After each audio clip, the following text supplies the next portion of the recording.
about them Cowboys? Woo! What is up, YouTube? My Cowboys family here, bringing you guys another game day reaction live stream, watching our Cowboys hit the road against these Carolina Panthers. Ooh. Can't wait to see it happen, but before that, we obviously have some of the biggest pregame news all season. But none bigger than who's running the show here tonight. On my Cowboys family, when it comes to our leaderboards, who's got the crowns right now, baby? Handing off the crowns for a brand new week, but first, I have to shout out the current representation, like the sponsor of the week, Jason Renfro, also repping it as the membership king. Ooh, huge shout out to him. Mahalo to Mark Hosepian, 98 points on the stream boss, and Stanley Smith the king with the Cash App King crown. Of the Cash App right there. Hey, by the way, we got the leaders right now. Tie for the gifting side of things. Skeptical Fan and Jason Renfro. We'll see who wins that. Will it go back-to-back for Jason Renfro like our 90s Cowboys? We'll see.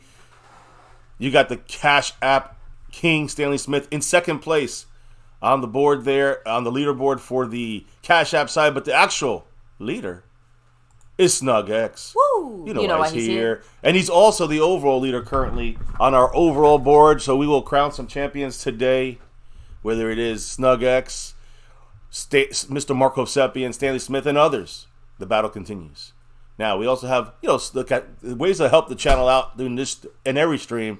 So you have the super chats, you have the gifted memberships, right? You have the thanks button. You have the jumping into the membership whenever you want. You have other ways you can challenge Snug X for that crown. Like the Cash App, Money Side, My Cowboys Family, the Venmo at My-Cowboys-Family, PayPal link, and the Streamlabs link, which lets your comments show up on screen like a super chat. Also, gotta shout out the daily. Star and over everything. Yes. Which is a special thing today, because at halftime, you'll see what we're going to do here for those two levels. Baby, let's do those daily shout-outs for the Star and over everything members. Thank you to Skeptical Fan, Jason Renfro, Lincoln Kane, Mary Alvarez, Andy Potched, Marissa Sparkle, The Lunatic, and over everything, Mr. Seabass. Why are we saying this about the Star level and over everything level? Because at halftime of this game, our monthly jersey raffle for the Star and over everything level will kick off and commence, and we'll see who wins the Sewn and Stitch jersey, Cowboys Mosh Authentic. You got old school, new school, any player size, style, a lot of that available player-wise, so looking forward to see who's the big winner today, baby.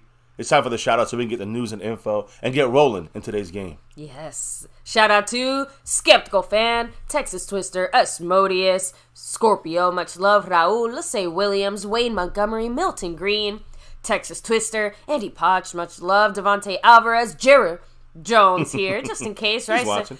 Retro Scotty in the house, Demetrius Alexander. We have Freedom First. I think he was first. So, again, huge shout out to everybody here. But, baby, go ahead and give us a little bit of that pregame news so we can talk about some of the more exciting things. Well, pregame-wise, in case you're wondering, it's exactly what MCF said yesterday. Again, Rico Dowdle, yes, he put on the questionable list there, but he's not one of the inactives today. He is active. He's playing. This, to me, is more a Joe Burrow fallout situation. Yeah. Wanted to cover their butts on if he didn't play or if he got hurt in the game. And they want to make sure he's on the injury report. That's the right thing. Yeah, that's the way he's supposed to do it. So the Cowboy inactives today, Noah Igbinoghene, number 19. You got cornerback Eric Scott, rookie Deuce Vaughn. That means good news for Rico Dowdle since no Deuce Vaughn in there. You got Austin Richards, offensive lineman rookie. And then Trey Lance, emergency quarterback, inactive for this game. So again, guys, no Trey Lance this game. Carolina, again, unless two guys get hurt, Dak Prescott and Cooper Rush, then you have to see Trey Lance. Carolina Panthers have some guys out. C.J. Henderson, we know he was going to be ruled out. Ricky Lee, offensive tackle. Guard Nash Jensen, Hayden Hurst, we knew he was going to be out. It's two starters out right there. Plus J.C. Horn not coming back off that 21-day list. Terrence Marshall at receiver also out for this game, and linebacker, outside pass rusher Marquise Haynes. All these guys are out. As far as the Cowboy captains on offense, guess who it is, baby? Rico Dowdle, number 23. Defense is number 21, Stephon Gilmore, and special teams number 25, Nashawn Wright. I think he might have done that before, by the way. Pre-game, Mike McCarthy said this about this upcoming game. He said, I think this is clearly a different challenge this week than most because last week we saw much man coverage. The Giants challenged us with man. We're anticipating more of zone today. Shell-type game versus the Panthers. We're ready to see that. But then, sideline information coming out. Jerry Jones and Jimmy Johnson seen talking. And again, there was a pre-game announcement here literally 10 minutes ago. Jerry Jones and Jimmy Johnson spoke. And what was said is that Jones and Jerry Jones and Jimmy Johnson have a, quote, very special announcement that will make Cowboys history. press conference. It just ended, baby. What was said? Well, there's definitely some Cowboy history because on December 30th, the game against the Lions, Jimmy Johnson will officially be inducted into the Cowboys Ring of Honor. Hell now, yeah. guys, if we roll back the tape a little bit, remember, August 5th, 2021 is when Jerry Jones said, oh, Jimmy will be in there eventually. We waited 2.5 years for that shit. Just throwing that out there. Yeah. And of course, if you guys were listening, he originally said instead of 2023, 1923. So we're going to go ahead and hop into our DeLorean, go back in time, and go ahead and induct Jimmy before the Cowboys were even born. Another mistake by Jimmy. First, DeMarcus. Where's DeMarcus Lawrence? Now he's got Jimmy Johnson in 1923 inducted to the Ring of Honor. Maybe the curse is finally effing lifted. We'll see what happens. But now let's see if this curse can be lifted and put on to the Carolina Panthers, and we can curse them a little bit today. Game has kicked off. Any other comments? Yes, maybe? several of us are out of market today, so join us as we also watch the game. Dak throws the ball on the first. We get the ball first. Gallup at the first catch for 6 yards on first down. I'm gonna put this camera on. Yeah, in a and moment. without knowing, obviously, the lunatic dropping his membership message. Huge shout out to him. What's up? He said the curse will be lifted. That's the hope, right? As Jimmy said. How about them Cowboys? How about them Cowboys? Let's go. Bendiciones, Cowboy Nation. Dallas Cowboys for life. And puro, pinche Cowboys. To the yeah. The Lunatic, thank you so much. Appreciate you. Much love. And always puro, pinche Cowboys. Yes, it does feel like the curse is lifted. Dak scrambles back for a almost pass. Gets sacked. Gets pressured. Gets picked off, too. He threw it to nobody, really. Actually, to a Well, thank Panther. goodness it hit the ground there. Yeah. He threw it kind of away there at the feet of the Panther player. Let's put the camera It's still on. a 3rd and 3, so manageable 3. It's a long 3, though. Manageable. I like passing on second down there when it's a short. Well, we second threw on first down on kind of a run-looking play. Got 6-7 yards now. Threw the ball here again. I like second down throws. And look who's in the game in the inside. It is Kevontae Turpin, guys. So what a surprise. There's a reason for that because I'm repping number 9 today. Kevontae Turpin. Touchdown. We'll see. Right, Dak goes back for another pass. Dumps it out to Turpin. Turpin can, as I brag on my jersey, Turpin cannot break a tackle. That's the thing. He's a little smaller and weaker than most others out there, so it's going to be harder on the one-on-one for him to beat that unless it's on his pure speed. On the sideline, no place to go. And there you go. He only gets a couple yards. An unfortunate 3-and-out for our Cowboys because we kind of said this was going to be not a key to the game, but an important little piece to start things off right. If we can get the ball first and kind of instill our will. For the Cowboys, this is horribly bad. Exactly flies in the face of everything we discussed yesterday and the day before about fast starts. Continues our streak of not great starts. 4th and 2, we're punting. It is a punt, not fake or anything like that. Punting the ball away. This is the kind of game that gets me nervous in the back of my head. Give me some issues. A fair catch on the 12, 13-yard line.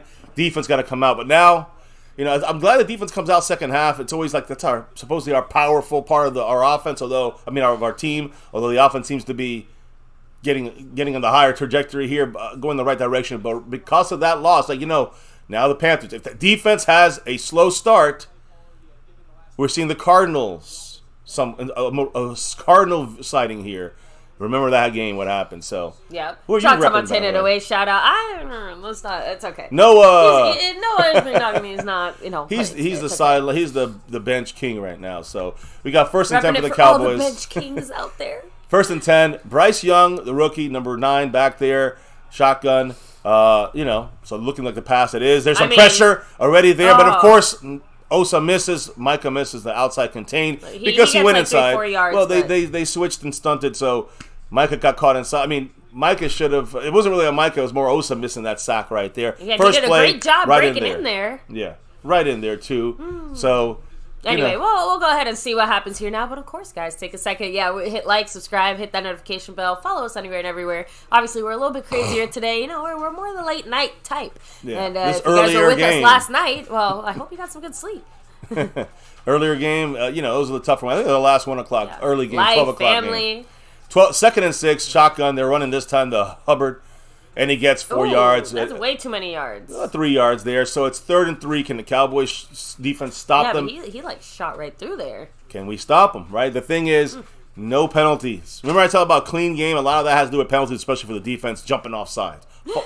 Doing dumb shit at the line of scrimmage, giving teams easy first downs. This is another big play for the Cowboys to not fuck up, so we can maybe get a stop here, get the ball back. The chat's cracking me up because Montana said Jerry definitely wants a Super Bowl. Like Jimmy That's how getting desperate inducted he is. now. Yeah. Like there's There's a reason. Now Micah is floating. He's in the A gap there, over center, in between the center and left you guard. saw Gilmore kind of. They're playing press. We're playing press. We're looking like we're gonna get we're almost over that line of scrimmage, and it's a catch to Thielen on Deron Bland. Well, they get a first down on 3rd and 3. They get the first. We fuck it up again. It's gonna happen sometimes. I guess don't it's mind. a time-honored Cowboy tradition. I don't know if that happens. We're gonna have a tough game. If that happens, now they're no huddle. They're just on the line of scrimmage. We're doing switches and stuff. We're not ready. Already, you see how our slow start on offense and slow start on defense, even if it's just one drive, one 3-game, 1 3-play set. It's just you don't want to give them the power. Another handoff. Now they got a first down. Easy first down. You get like 12 yards. Miles Sanders is that? This is exactly what we said would be the problem. And the Cowboys are showing that right now. I know I say this every game when we start off slow, but they're showing why they're not a Don't start slow, and we won't say that at the beginning of the game. We are not a Super Bowl type. Super Bowl type teams come out here and wreck teams. And again, it's just the first 2 drives, ours and theirs. But just it's hard to see them get confidence.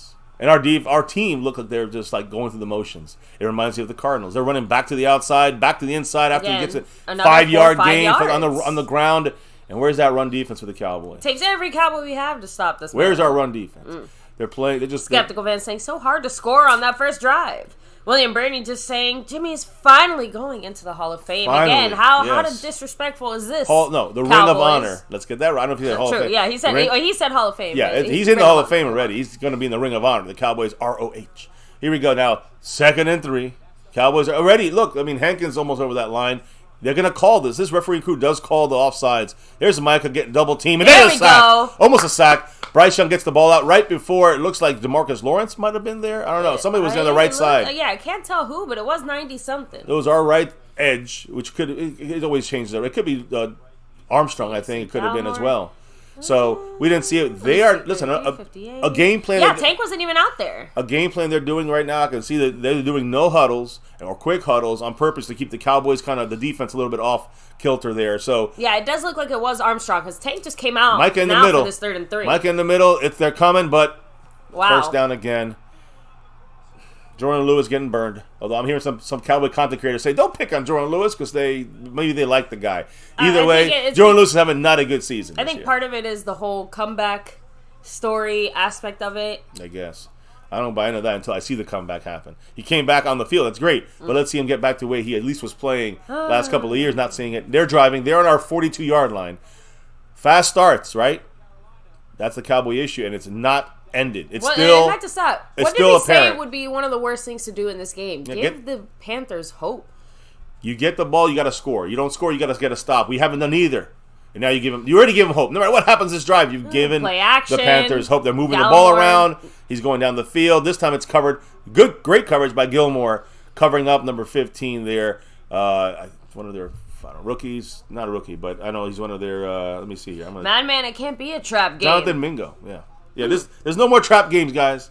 That's it. There's no trap games in my mind. If they trap game, the Cowboys suck. It's not a trap game. Yeah, I've said it before. You get like one mulligan. That's it. And that was one. Cardinals. Sorry you played that card week 2. And we played, some bad games out there too. Bad starts against some shitty teams. We lost to the Niners, destroyed by them. I don't care how good they are. You should not be destroyed by them. That's what slow starts do. That's what we're showing, that we're still a team that does. Now, here we go. Get the stop. Here we do. Not quite. 3rd down and 5. 3rd and 6. That's what you want it to be. But, yeah, it would have been nice if it would have been stopped a couple yards back farther. Not the Clark case. Missed the tackle there. Yeah. So. Yeah, that's... I'm just trying to kind of like rewind the play in my mind for a second there. Remember, like, who was it that did that? So. This is a big play here. If they get the 3 points. 3rd down. 9 minutes and 25 seconds, by the way, kicking and ticking in the first quarter. They're getting all the confidence they need. It is exactly turning out to the way we didn't want it to see. Oh, no. The dog. Yeah, I know. It's going to ruin the contrast. It's all right. It'll stop. 3rd and 6. They got shotgun. They got 2 guys on the left plus a tight end.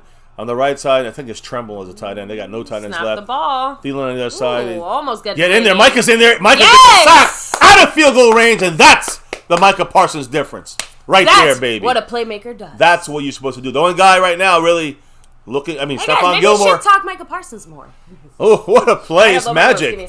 It is magic by him, guys. He just scooted by number 62 with a quick little dance move. He just went, Olay. And we're right through there. A big sack.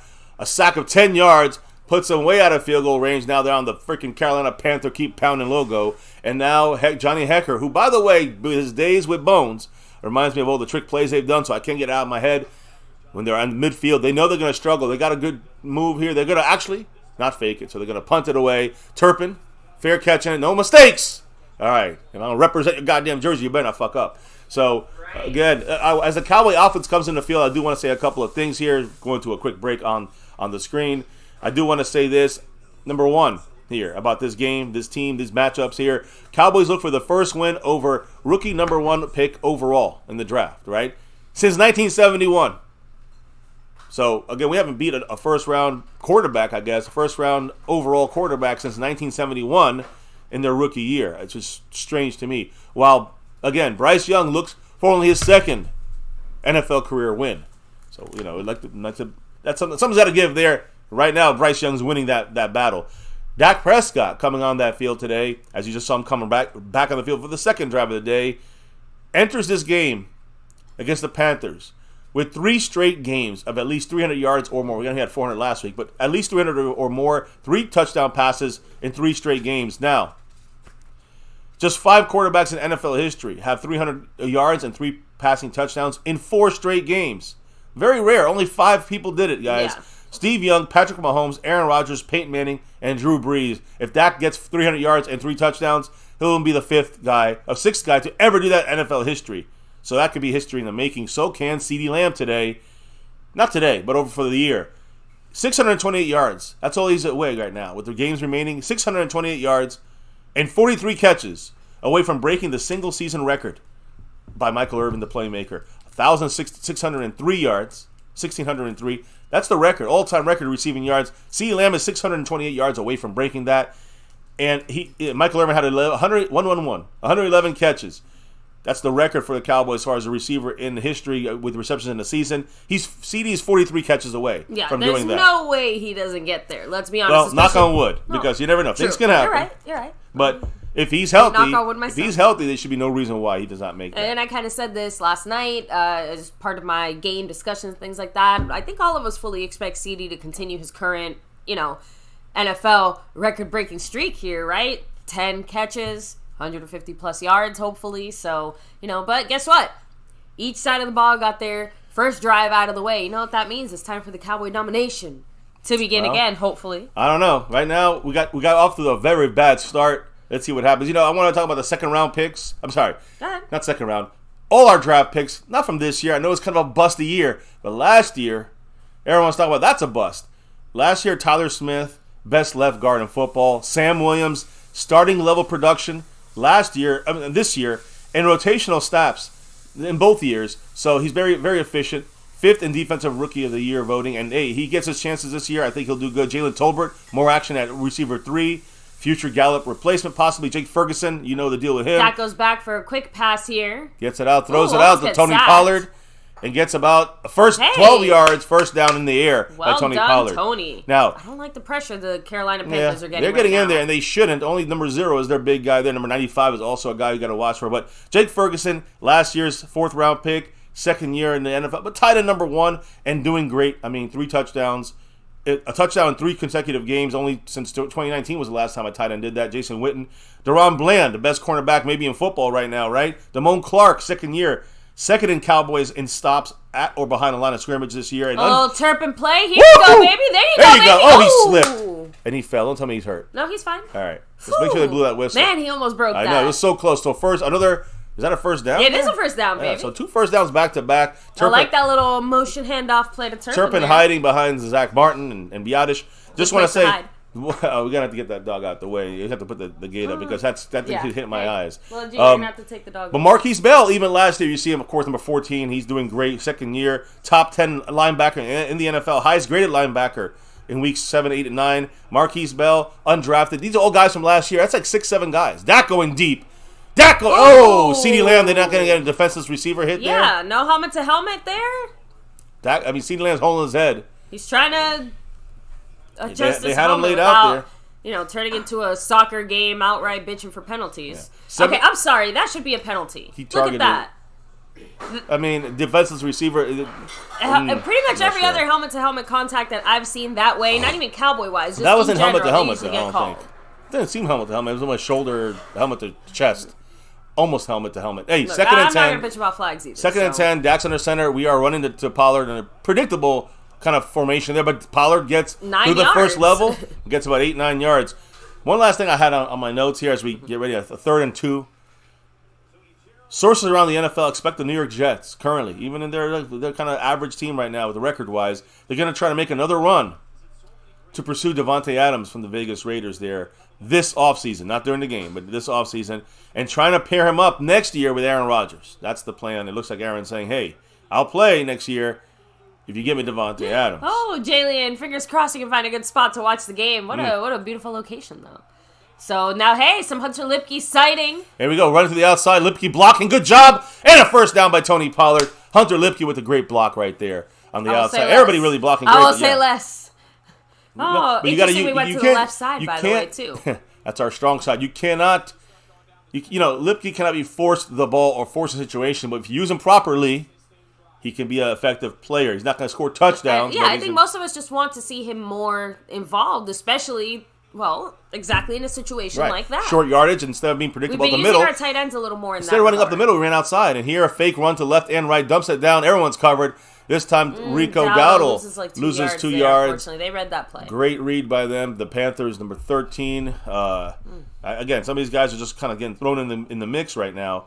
Now it's 2nd and 12. By the way, 5 minutes. Troy Hill, their nickel corner. Yes, 5.5 minutes to go. She can come here. Here we go. She stays here. So what's up? Talk to Sully. So he said, I talked about insert our player rep. has this many stats when it's a full moon and the day ends in a Y. Well, all the things I said are actually all accurate.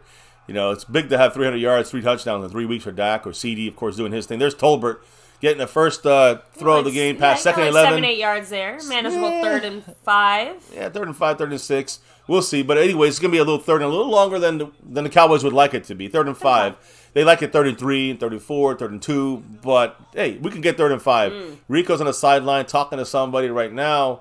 Not sure if he's hurt or just let's be honest, he's obviously a little banged up. Yeah. So we got on the left side, looks like Brandon Cooks out there with Tolbert on the left. Ferguson on the and CD's also on the left. There's 3 and 1 here. 3 on the left, 1 on the right. That's going to the right to a run to Pollard. And he gets a big run to the like 20 yards inside the damn 20-yard line right now. The Cowboys are driving. First down, Cowboys. Tony Pollard. Go. Hey, great play design. To the right side too. Yeah. Look at that. I was just about to say. Well, there's that not crackback, but it's an inside block to lock him in. Boom. And then you see, look at again, Terrence Steele blocking 2 guys. There he's. That's what I'm trying to say. That's how you wake up, Terrence Steele. Terrence Steele, great job. 2 for 1, boom, design. boom. So what again, a block. Inside. And by the way, Terrence Steele knocked the helmet off the Panther as and by the way, shout out to Biadish, who didn't have a guy blocking there, but he was there. He was there. He knew what he had to do. Great play design, great play called by McCarthy. I like that. Under 4 minutes now on their 18. It's a little wildcat. design, Dak run. Nope. Tony Pollard. Oh, Pollard. Pollard was the quarterback with Rico. Rico was the quarterback with that. Pollard. And that was just a break for Dak. We gained no yardage, 2nd and 10. And Mike McCarthy is freaking yelling behind his play call sheet there. I don't know if he's mad. I think the stadium's a little bit loud. I know we have the volume relatively low here, but it should not be loud for. It should not be loud. I think it's more. Should not be loud. Emotion. We have a lot of Cowboys. You should have seen it pregame. Pregame, there were like tents. It looked like Arlington. There was like tents and tailgating. A lot of Cowboy fans there. 2 and 2 on this one here. Dak's looking in the middle. That's a touchdown. Ferguson, touchdown, baby. That for Schoonmaker with a touchdown. Finally, the motherfucker wakes up. Here. 2nd round pick, touchdown, Cowboys. Team. Yeah, look, he finally scored not a 1-yard touchdown. He scored a freaking 20-yard touchdown. That's a touchdown there. And I saw that the way that things opened up, we ran 2 guys to the outside and then dropped. See, Ferguson and Pollard went to the outside, leaving Schoonmaker wide open. No one's looking at him. They're looking at Ferguson. They're looking at Pollard. Great job securing the ball, looking for it. Great play design. Being aware. Great look by Dak. Great pass. Great catch finally by Schoonmaker. Wide open. Touchdown. Go Cowboys. We're up 6-0. And our kicker, Brandon Aubrey. Got to admit back up. Pretty ballsy to target Schoonmaker there when the last time we saw him even catch a pass was like in week 4. He dropped it. He dropped it last time we attempted to go at him. The next time we go at him, touchdown. That's a good comeback. Yeah, actually, pretty sure the last time he did actually catch a pass was the not a touchdown. Remember, wasn't he the one who was an inch short? No, that was the last time he caught it, yes. Yeah, the that's what I said. The last time he got an attempt last week, he dropped it. Yeah, that was horrible. But but even that attempt was only for a first down, not even a touchdown. I know. So like we said, this is the type of forward progress we need to see. Well, his only real catches have been for touchdowns. A yard and now 20. Let me go ahead and hit up the chat. Yes, I need to hear what you guys have to say. Rich just says, Schoonmaker is having slippery, oily fingers. Dilutic says, show that crying kitty cat emoji, SVF. Cry. Anyway, Talk to Sully said, he needs to do far more for a second round pick. I agree, but this is the start, right? At least there's something. Wow. Skeptical Man said, the janitor. Pioneer said, finally some Schoonmaker. Yes. Damn straight down the middle. William Birdie touchdown Cowboys. Madman says Schoonmaker's not a bust. Well, let him enjoy his touchdown, please. Let me just say this. Enjoy his touchdown. Sean McEwen could have done that play. I'm just saying, but I'm glad Schoonmaker was there. I mean, Ferguson could have done that play, but they were watching him on the outside. Great play call, opening up for Schoonmaker. Schoonmaker, we just can't throw him out because he had a bad season so far. We got to keep going at him, to him, and designing plays to see what he can do, because he can block. But we didn't just get a blocker here. We kind of get a blocker, a tight end that's going to be useful with Ferguson. We'll see. Tolbert showing the hands off in traffic. So, Talk to Silly said, Bill Belichick said the stats are for losers. And we know that Dallas fills in that stat the one thing I look at, Sully, when it comes to stats, and we do this every week, the ref check. We check the refs every single week, what's going on. This crew right here, number one, throw the least amount of flags of any refereeing crew in the NFL. That's number one. So I don't hear no bitching about, it's not fair they call flags on us. They usually don't call flags on anyone, comparatively. The other thing is, of course, the home team gets flagged more by this crew. And the big things they look for is just a couple things we got to keep an eye on. That's offensive holding. Keep your hands in the right places, guys. And offsides on defense. False, like getting into that neutral zone. And that's something we do on defense a lot. So we got to be disciplined. We got to play well. And anything else, it might be a missed call or back call here and there. Just do not leave the game in the ref's hands. Case fucking closed. I always say this. Earn your win, Cowboys. Let's go. So, by the way, Cowboy Execution said, what the heck was that Wildcat? Pioneer throwing out there, y'all, Dak went to the sideline on that Wildcat and told McCarthy to run that play. McCarthy was pissed, but too effing bad for him because it worked. Well, this play, you mean? Yeah, maybe. Yeah, maybe so. But either way, I think that it was the Wildcat play, to me, is a waste. It's one of those almost Kellen Moore-ish kind of plays. Kellen Moore. It looks like Dak's already bloody, or maybe it's like a bit of red on the thing, but it does look bloody. Like his elbow is a bit banged up. I don't know if he was hurt or that's why he came out, but either way. Schoonmaker reminds me of that one basketball guy that married the Kim Kardashian for I know you're talking 2-3 months. Yeah, I know you're talking about. I can't remember why. His face. Yeah. Yeah, his face. Not his hair, but his face. No. I forgot his name. Damn, Anderson? Maybe a little Anderson. It wasn't Anderson. I don't think it matters, but I think you guys get what Somebody I mean. will say it in there.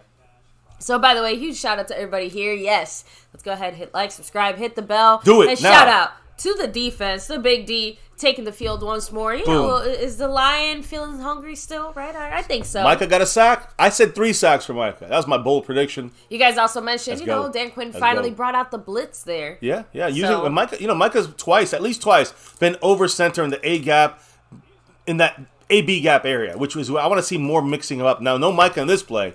They run to the outside. That's Marquise Bell with the tackle. Nice. He got blocked out of the play. Great He's smaller. read, but yeah. Came back in and got that. I saw Sam Williams getting blocked out that play, so he's got to do better setting that edge. No Micah there, although Micah's not the greatest at setting the edge. He's more experienced at playing that edge. We talk a lot about Marquise Bell, his skill set, things like that. I don't think we give enough credit for his awareness. The lunatic, though, made the same mention I did. He got shoved out the play, got back, and made the tackle, but that gave up 2 yards as well. Took the wrong hole there for Marquise Bell. Damn it. And now, there you go. As soon as I say that, of course. He takes the wrong gap there and the wrong assignment. Not just the first down, but like 10 yards. Yep, big first down run. Look at Marquise Bell hit the wrong hole there. No one came in to fix that. No curse there in time. I don't know if it was his fault. Felt like it's more Marquise Bell that play. I agree. So that's 2 plays by Marquise Bell. You see his weaknesses back to back. 2 different things there. No Micah, by the way. I don't see Micah Parsons in this game this whole drive so far. It's a quick run up the gut. This game is not over, Cowboys. There we go. That's a better stop. Yeah, still 2-3 yards. It's about 3 yards there. This is the problem here. Again, what are the Cowboys trying to prove? Are we trying to rest Micah? Are we being a little too show-offish here and trying to take this game as a little too lightly? This is the kind of shit I'm saying. I mean, I hope he's okay. But this is more or less what we saw before. Like, we've seen this before? Micah being out the whole third drive? I don't know. This is just a second drive for the defense. I don't know why he's not there. This just seems strange. That's all. Right. After I mean, sack. give me a second. He got a sack and he was fine. So I know, but let me just extra double check to make sure that here we go. no hinky. Here we go, guys. Happening. Shotgun, 2nd and 7. Get some pressure here. We do get pressure. Armstrong, He's hit. great job. Get that pick. No pick there. Woo, great job, Armstrong. Dorrance Armstrong coming from the right side. That's blindsided Bryce Young and his little ass. So you got to keep coming. This is a very area. Micah's back. You're good. Okay. Micah's back out there. But Like Armstrong I'm burned. guessing it's just a rotation thing again. Yeah. I know no one Just wants to to rest think them. about Thursday when we're still actively playing You're this right. game. You're right. Obviously, some This kind is of playing into rotation is happening here. Yeah. Especially because remember earlier we didn't even see Tank Smart. on that first I drive agree. until that 3rd and something. Smart, though, on 3rd down and 7, not 3rd and 3 or 4. 3rd and 7, it's a pass. You bring Micah in. That's what the Cowboys did. There's I no agree. stupid. We're almost over that line of scrimmage there. Is that Curse? No. Curse's helmet's over the I line. think we're good there. Fowler's over the line. They would call this. Here's another sack. Yes, Micah again. 2. What did I say? No flag. And guys, he played one play on that drive, and he got a sack. What did I say about Micah in this game? What did I say? I just said it a minute ago. 3 sacks, bold prediction. Oh, yeah. He's got 2. It's still the first quarter. And Micah's destroying it. Again, where did he come from? Dreaded whistle flag. Where did he come from? Again, inside, no one can even pick up. No one can pick him up. These other guys are keeping the offensive line contained and busy, which gives Micah the chance to go in there and get the sack. There is an injury. Shit, That's okay, what injury. it is. That was it. And the one thing they cannot afford. Hold on, Austin Corbett, who was injured and kind of coming into this game banged up. They're checking out his left knee. He is down. Like. He's going to miss a little bit probably here. The thing with this is that they already are a decimated, and even if they were the starters, bad offensive line. As you can see, Micah just having his way with his offensive line. And I think right now it's just getting worse for the Panthers. Another injury to them that's going to, I mean, they got a lot of guys banged up already. Guys that are bad on this team starting already. They got to bring the backup now to this guy probably for a couple drives. Who knows how long. Either way, just not looking good for the Panthers on offense right now. It's just slowly breaking down. The Cowboys with just Micah Parsons really breaking shit down. And even when he's out, Dorrance Armstrong and others getting the pressure out there on the quarter, on Bryce Young. So yeah. First of all, the Lunatic saying, where's that 2+ sack stat for Micah? Most players with 2 or more sacks in a game. Yeah, I think he's definitely tied the record or broken the record. I know, I'm sure they'll show it, but that is an important stat that, again, 2 sacks in a game, multiple times in a season. Micah, I think, is up there with the best now, with the best of the best. So, yeah, there's a stat out there. Not sure what the numbers are, where he's at. Justin the Q-Man saying Micah's going to eat today. Yep. So 2 sacks. He didn't eat last week. He's hungry. Sorry, this other comment by the Lunatic caught me off guard. He said, nice pressure from Jura's favorite player, Dorrance. Dorrance. He always calls him Dorrance. Yes. So, yes, Justin Quarles, I agree. Cat52 said, now that Micah has 2 sacks, are people going to talk shit? I mean, absolutely, they're still going to talk shit. Yeah. Guys, he didn't have a sack for 1 game, and half of the country basically lost their mind. I saw a couple. I'm not going to say who. Never will. But we all know them. You've seen them. Some of these content creators saying that Micah is, playing bad. Micah is, he's got to get himself better. I don't know if some of these content creators have like their friendships and stuff with some guys and maybe not as friendly, or maybe Micah hasn't taken many content creator questions. The point is, it doesn't matter.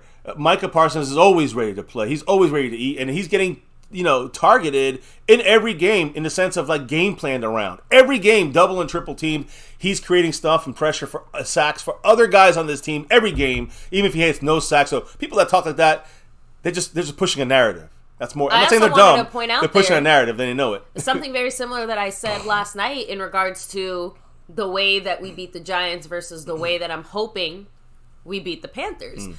The Giants know us very well. We know the Giants very well.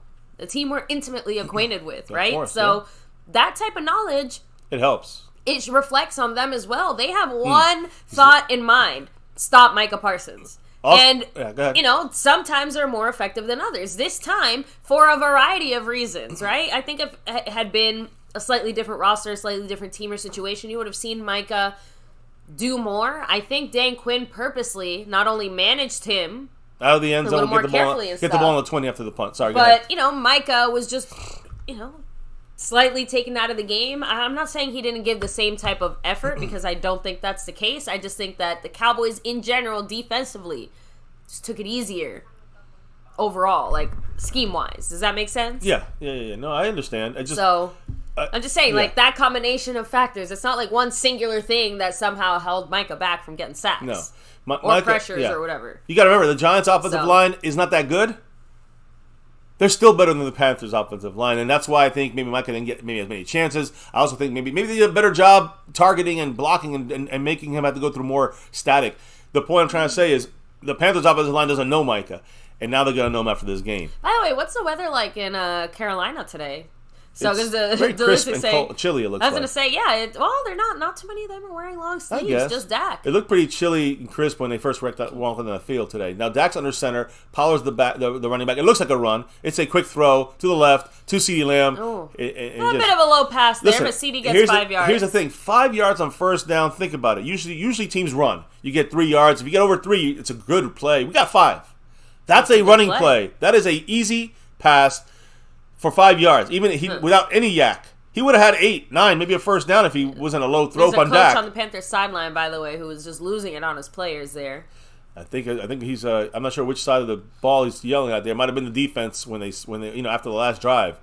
Play action by Dak. I like that. We do well on play action. Dak throws on the field, and it's dropped by Gallup again. No, by Cooks. That was actually not even Cooks' fault. Man, Brandon Cooks hit him right in the hands. 54. I want to see it. I want to see his hands on it before Cooks could. Look. Yeah, great pass by Dak. It looked like I think he just confused with the hand in the way. I don't know if he tipped it or not, but it hit him in the hands of Brandon Cooks. He misread it. 3rd and 5. That was a good play. By the way, the guy was yelling. I think he's the. There you go, the defensive coordinator. Yeah. So it was the. Yelling at the defense on the They weren't really set on the Panther side. Dak has all the time in the world. When he's got to throw it, he does get the first down. Get the first. That's a first. By the way, that was that Gallup that time? Gallup that time. Right. I see the 3. I can't, I know. I assumed it was Cooks because... The 3. Yeah. First down, Cowboys. Let me see how they place it. Yep, first down. Great job by Dak. We're going to the second quarter right now. Let's hit up the chat as we... By the way, that's... time of possession-wise, CeeDee's looking a little bit... No, we're going to let it go. No, I know. Was he looking for a flag there? I don't know. That's what I'm trying to say. No, I'm not really sure what's going on. So, by the way, Marco Sepien representing Osa Odigizua. There he is. Take a second to shout that out. 97 points, yes. Oh, man. Sorry, I'm a little stuffy here. Now, by the way, MH said Young is just a little too small for the NFL. Who is? Bryce Young. Bryce Young. Yeah, he does seem, frame-wise, tiny, honestly. He looks like reminds me of Kyler Murray. Yeah, I would say Kyler Murray, but not as strong. Like, he still looks like, obviously, in his rookie body still, right? So, his college days body. He needs a year to really get a little bit bigger, I think. Look, I'm sure he'll spend the entire year and off-season, bulking up and getting a little bit more, muscle on his frame. These guys look really young. Maybe he's still growing another inch or two. I don't know. I think part of it, too, and maybe we're a little biased, even Dak at his smallest was still... on the slightly bigger side for quarterbacks, not so much in height, as we know, but just he's always been a bigger, sturdier, thicker guy, right? Other quarterbacks at 6'2" tend to have, like you said, thinner frames, a little bit more of a lanky build, you could say. Dak's built a little more, like we said, more like a linebacker almost. Like a brick shit house. Let's just be real about it. When he added on that muscle, it ended up he almost skewed too much the other way. If you guys remember back in 2017, even he said it. He's like, I think I bulked a little too much that year. I remember that. Because he was just came out there like a linebacker. Much. Yeah. So we're going to see, because now we get this drive going, second quarter kicking off.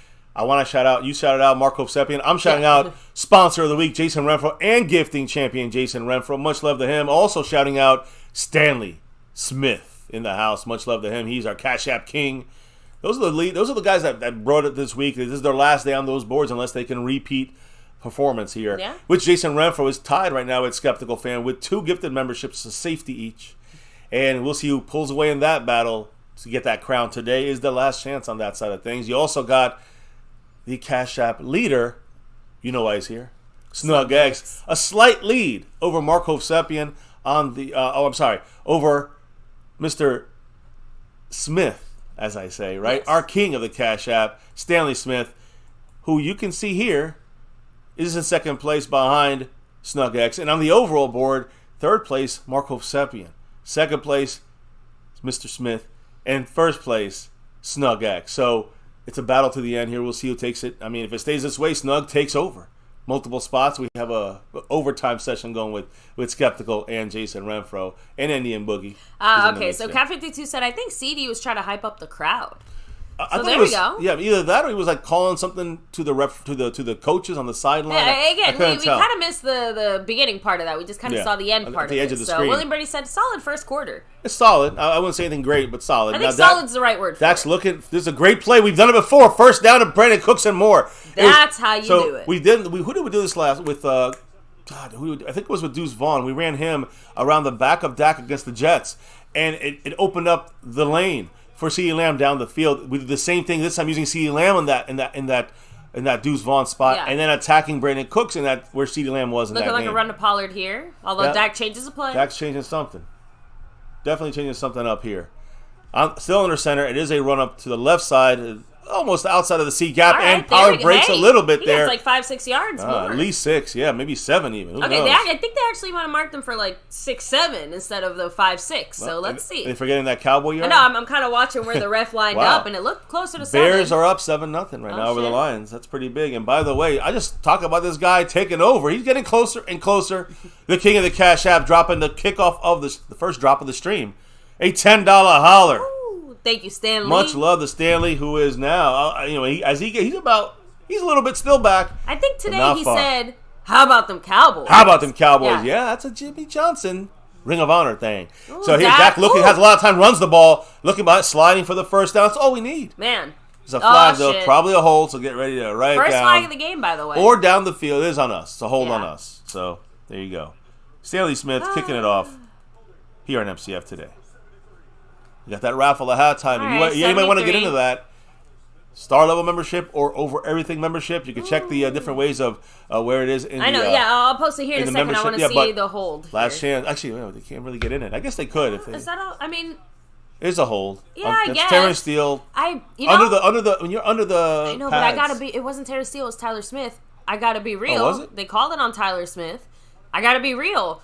Between the black gloves and the black jersey situation there, all I saw were nothing. Like I'm not even. I'm trying to say. I'm sure it probably was a hold. I just didn't really see it because of the jersey. Sully will tell you, but he's under the pads and he's like closing his hand. You just can't. Even if it's not a hold. Dak getting time, going deep. Someone's there. It's gonna be a pick. It's a flag on number 26. There we go. CeeDee Lamb draws the flag. That's a first down. No offense, but first down on like the 20 or the 15-yard line. CeeDee has been more vocal about fighting for those flags, not in a punk way. Yeah, right. I agree. But in a hello refs, you guys watching way? Dante Jackson has been picked on this entire year. That's one of the guys I said. You have an array of cornerbacks you can attack. He's an easy guy to attack as well. He's obviously in this. Okay, now I will say this. Here's the thing. Oh, he grabbed his towel. But before the towel, when he kind of illegal contact, that wasn't really a flag in my opinion. But that other, at the end, when you see a towel getting pulled or a shirt getting pulled, even if it didn't seem to slow him down, it's a flag. So it's 1st and 10 on the 23 of the Panthers. We need to put this in the end zone here within another minute or so. I'll admit that was a bit of it's another trickery here. But this, oh my God, Pollard. Did we just lose like 10 yards? We lost 10 yards because of fucking dumb shit. Wildcat. That's the second time we did it. Didn't do shit. Tony Pollard is not a good Wildcat quarterback. I don't know what the Cowboys are thinking. No Dak Prescott here. The last time they used Dowdle, so you can't really blame Pollard. No, it's not even that. It's just like, why is he Dak coming around for he was going to get the ball. I don't know what that was. To me, it was a second, just the Cowboys are not good at these gadget plays right now. They used to be better at this with Tom Landry and shit. I haven't seen shit this cute since Jason Garrett. More cute shit. 4 guys on the left side with Pollard being one of them. Right side is CeeDee Lamb. Much love, Country Kid. Thanks for subbing it up. Welcome to the family here at MCF. 4 seconds, 3 seconds. All right, so we bring Pollard in. It's a pass to Pollard. I knew it. And there it is. He's trying to break a play. He does not. We get 2 yards back. 2 yards. 3rd and fucking 18. Okay. On the Panthers' 32-yard line. Obviously, we're kicking a field goal here because we're this is some bullshit. We're setting up for that big first. That's play calling. First play. I mean, that's a bad play call. This guy, by the way, Luvu, I talked about him. Good run stopper overall, but they still have issues. On their entire team at stopping the run. 3rd and 19. They're not even going to give us a yard. 3rd and 19, guys. It's just the only thing I don't want to see is Dak kind of force it into a tight window. But you would go deep for the end zone here. I agree. If I was the Cowboys, if he has time to throw. Shot motion. I like the motion. That could have been a little early there. Dak looking. He's dumping it down. It's just for the kick. Oh, nice move by Brandon Cooks, who can't get the first. Got horse collar. Hey, yes! First down, Cowboy. It's a horse collar. Hell yeah. Obvious horse collar. That's an obvious penalty. There's 3 penalties. The referee almost tripped. The refs are all right there. The referee tripped over his penalty. There were so many penalties. No joke. Horse collar, obvious. Brandon Cooks made that. He earned that. That's a face mask, too. 2 penalties. It's a face mask and a horse collar. 107 threw it for the face mask, the ref. I was about to say, the back ref threw it for the horse collar. That's a double penalty right there. I don't know how you mark that down on your list. Actually, good point. I mark it down as a first down. No, it's whatever was accepted is what counts, I guess. Face mask. They declined Xavier Woods' face mask. So we declined the face mask for the horse collar. Boom. It's a horse mask. Horse mask? What? That's Is that what they called it? No. A horse collar, but they accepted the horse collar, declined the face mask. A horse mask because it's a combo. But yeah, anyways. All I can think of is those actual horse masks that people sometimes wear. We've definitely seen a few of those at football games. Anyway, First and 10 on the 12-yard line. Dak is under center. We're going to run here. It's a pitch to Pollard and get stopped pretty much at the line of scrimmage for maybe a yard gain. This is one of the worst run defenses in the NFL, and we still really can't run against them. Yeah. So just showing you how we do there. Xavier Woods with a double flag there against his old Cowboy team. By the way, so a few different comments in the chat saying, like, what's up with the Wildcat? Like, I don't get it. What the heck is going on there? Yeah, was McCarthy watching a lot of college football this weekend and said, oh, let's do that? I don't know. We got trips left, which including Ferguson off the line of scrimmage as trips. Now we're going 2-2. Motion for him. We got Rico Dowdle in the backfield. In the red zone, I like that. Looking to Rico, goes the other way. Oh, my God. Batted down. Trying to go to Ferguson. Moved misdirection. But they were and they were right in Dak's face. And again. They broke right through there. Yeah, I don't like that. Immediately. Number 52 is DJ Johnson, a rookie. Oh, that was Ferguson, not unfortunately. That ball. He's supposed to chip him a little better. I know. 3rd and 9. 3rd and 9. Sorry, go ahead. I know. No, it just, I was going to say, it's not all on Ferguson, but he is not exactly blameless. So. I guess. Anyway, it doesn't matter. 3rd and 9 now. Trips bunched left, double receivers right, and one of them's a running back, it looks like. Pollard. God, too bad we can't just, snap the goddamn ball. There you go. Got it coming. Gotta throw it. He got hit. I don't know what the fuck that was from Dak. He ended up having to throw it away. There was no way he got hit on that one. That's why there was no way that's a pass that he purposely threw that way. That was just horrible. And he got clobbered. Oof. When you have an open set and you have nobody in the back of his arm, when you have when you have Pollard out there as a fucking receiver, I never liked the Pollard or running back as the edge receiver out there, the outside receiver. I never liked it. We did that there, and I don't know. Dak threw it there. That was the game plan. That was the call. If they were coming, that's what you're supposed to do. Brandon Aubrey, 29-yard field goal attempt, 19 field goals to start his career. Make 20. Make that 20 because he never missed again. You know it. He never missed again. Yeah, but unfortunately, this is unfortunate. We couldn't get a touchdown. Another miss in the red zone, unfortunately for us, regardless of the reason. Another for it. Consistent issue for the Cowboys. Slow starts for the Cowboys and red zone issues. These are two things that you're going to see us getting our asses knocked out of the... Shit, there's a flag. It's okay. That's a good thing. Oh, no flag. They picked up the flag. So, field goal's up. It's good. I'm just saying that it should not cost us this game. All right, not getting a touchdown, but it's about the better teams. You got to figure out your red zone. You got to start faster in the first quarter. You got to start better. Without those things, if we continue to do that against any team and every team, but when we get to the tough teams, when we get to the playoffs, that'll be costly. We have to overcome now, not just the reps in the other team, but we have to overcome our slow starts and these non-efficient red zone visits. All right, so let me go ahead and hit up the chat because, like I said. It's not just like one single reason, right? It's a multitude of reasons. You guys are kind of basically hitting it right on, or the nail right on the head. So Asmodeus said, what a crock of shit. MH saying, we're keeping the Panthers in this game. DeLunatic throwing out there, yeah, Dak did get hit on his right arm. Raider said, why are we struggling against this team? Skeptical fan throwing out there, we couldn't take advantage of the penalty. So Pioneer saying, this drive was called by McCarthy and it was choppy. We just got bailed out by 2 penalties. It was earned by the players, the players' abilities to execute out there in the field, whether it's CeeDee Lamb in the route and causing that penalty, helping cause it by burning his guy, or, of course, the other penalty, which was Brandon Cooks just made that happen. That's the thing. McCarthy's calls on this drive were iffy. I'm not crazy about this. I hate the Wild. I'm going to be honest. I hate the Wildcat on the Cowboys, and I just think that the Cowboys. I truly just think of it for a second. Don't get mad at me for this. Already mad. But like Micah, getting breaks here and there to maintain him for a quick turnaround and for the season. Do you think maybe the Cowboys are trying to do a couple of new things against a team like the Panthers to see if they can do this or not? Because right now the answer is you can't do this against real teams out there. So I mean, let me keep it up the chat because they're basically saying what you just said. Scorpio said, running up the middle clearly isn't running, but the screen pass is killing them, and yet we keep running up the middle. Like, yeah, and we're not even good. Usually, we're not historically good at screens. And I think this is the bigger part. Skeptical Pants and McCarthy's treating this game like a preseason game. Yeah, it's a practice game. Cowboy Execution said, bullshit red zone Wildcat plays. Gary McKnight said, if we are heavy favorites, why the hell call trick plays? Because basically this is your only chance to try that out. I kind of think what Skeptical Fans said is true. It's like we're treating this like a game and a half, right? Like, it's obviously a real football game for real, meaning we're definitely looking half game, I guess, cuter than normal, so to speak. And I don't mean cute in a good way. Snug X, appreciate that. Snug in the house, yes. So McCarthy's old nemesis shows up again. The red zone.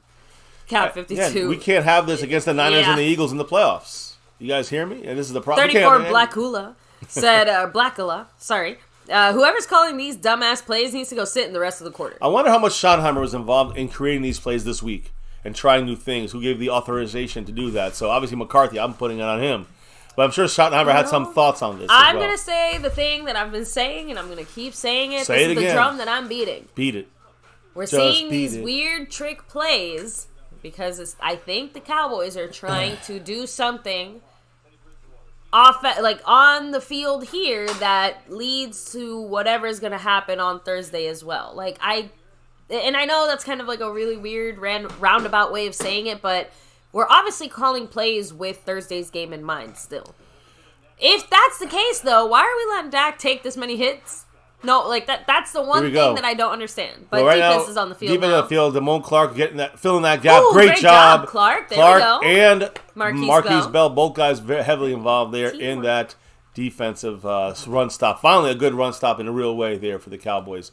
Now, by the way, you talking about blowing this team out. You know what the point spread is in this game? Like 11.5 at most. I think it's 10.5. So we're right where it's supposed to be. It's still early second quarter.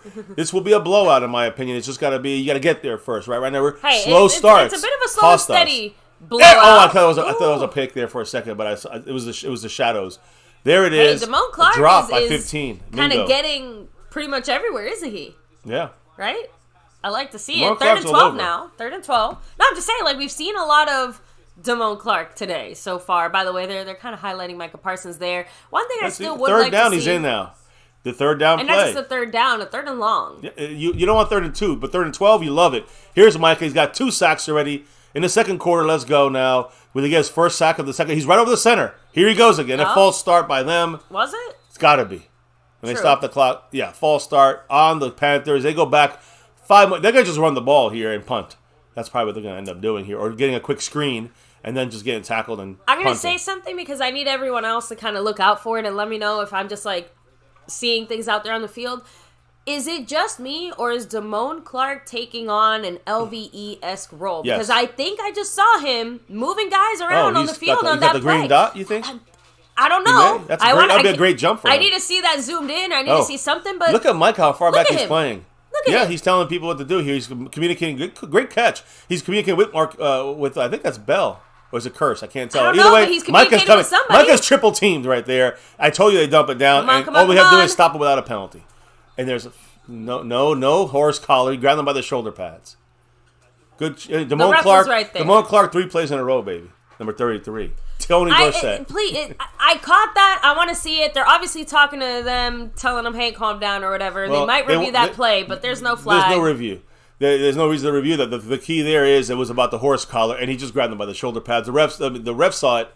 By the way, guess who's going to return this one? I said they're going to get a lot of returns today. Turpentine. Turpentine. Let's go, baby. So, and there we go. So it looks like other people are also kind of catching that. Yeah, it looks like 33 has got that dot of green. Maybe it's specifically. Oh, Sam Williams almost blocking it. Oh, he got shoved. I guess you can do it. I guess you can. No, I'm saying I guess Sam Williams can't get shoved by the punter. Yeah, he can. That's what I'm saying. He almost ran into him. The punter becomes a blocker immediately after he punts. I've never seen a punter push a guy off so fast. Oh, it's a flag. Shit. Don't tell me it's us. I wonder if he was in his. That'd be a bullcrap call. They're pointing to us. I mean, should not be. First of all, it's gonna be two. If it's on the kicking, like roughing the punter, it's not. It's either running into the punter or it's a hold on us. So we go back 5 yards. 30, Juan Thomas. So Wanye with a holding penalty on special. Put ST next to it, so we know it's special teams when it happened. Because that penalty right there is, just kicks us back 5 more yards or 10 yards, I guess, from where we ended up fair catching the ball, which is about the 35. Now we're on our own 25. It's like a kickoff win in the end zone. So I guess real quick, my question then, if we're rolling Sully, back, this is not a Romo. Are you kidding me?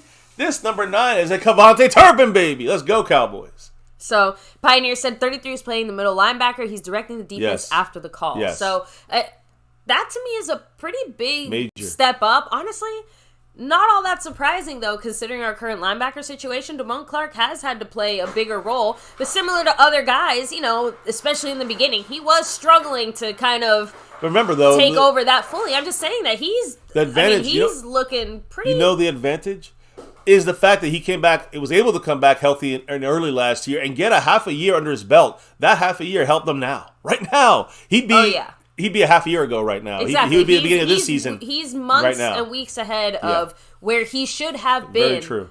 Considering, his injury situation and everything else. And again, I hate to keep comparing him to LVE, but between the neck thing, between the way that he came into the league, all the other situations, and also the way that he ended up taking over, right? Like, good for him. Obviously, yes, against the Panthers. But I think that's probably maybe the reason that we're seeing it maybe for the first time. If it's happened before, it hasn't been obviously noticeable. I haven't seen anybody report on that either. So, but that's why I'm saying it feels like a new thing, and I think this is the perfect game to debut that in. Test his what ability. A better way, yeah, against the Panthers. There's got to be other checks going on. That means he's got the green dot. It means he's listening to Quinn in his ear. So not just that, but again, we have to continue to see these guys progress, right? Like Marquise Bell's looking great. That doesn't mean we want him to stay where he's at. We want him to keep getting better. Yeah. So, and Damone Clark especially because he's the guy. That's the point. And I do want to say one thing about the run game for them. I know he's also in coverage. The real 9 Turpin. You see him in coverage. You see him pass rushing. But to me, the main thing you're seeing is making those stops inside and stopping the run. And that is, that's going to be his main job to have to worry about. That's the most important thing he needs to do out there and get better at. So Damone Clark, again, looking good. Against a running, again, you got to remember the Panthers, as far as the stats are concerned, they're not good. They're like 174 yards passing, but they run for like 110.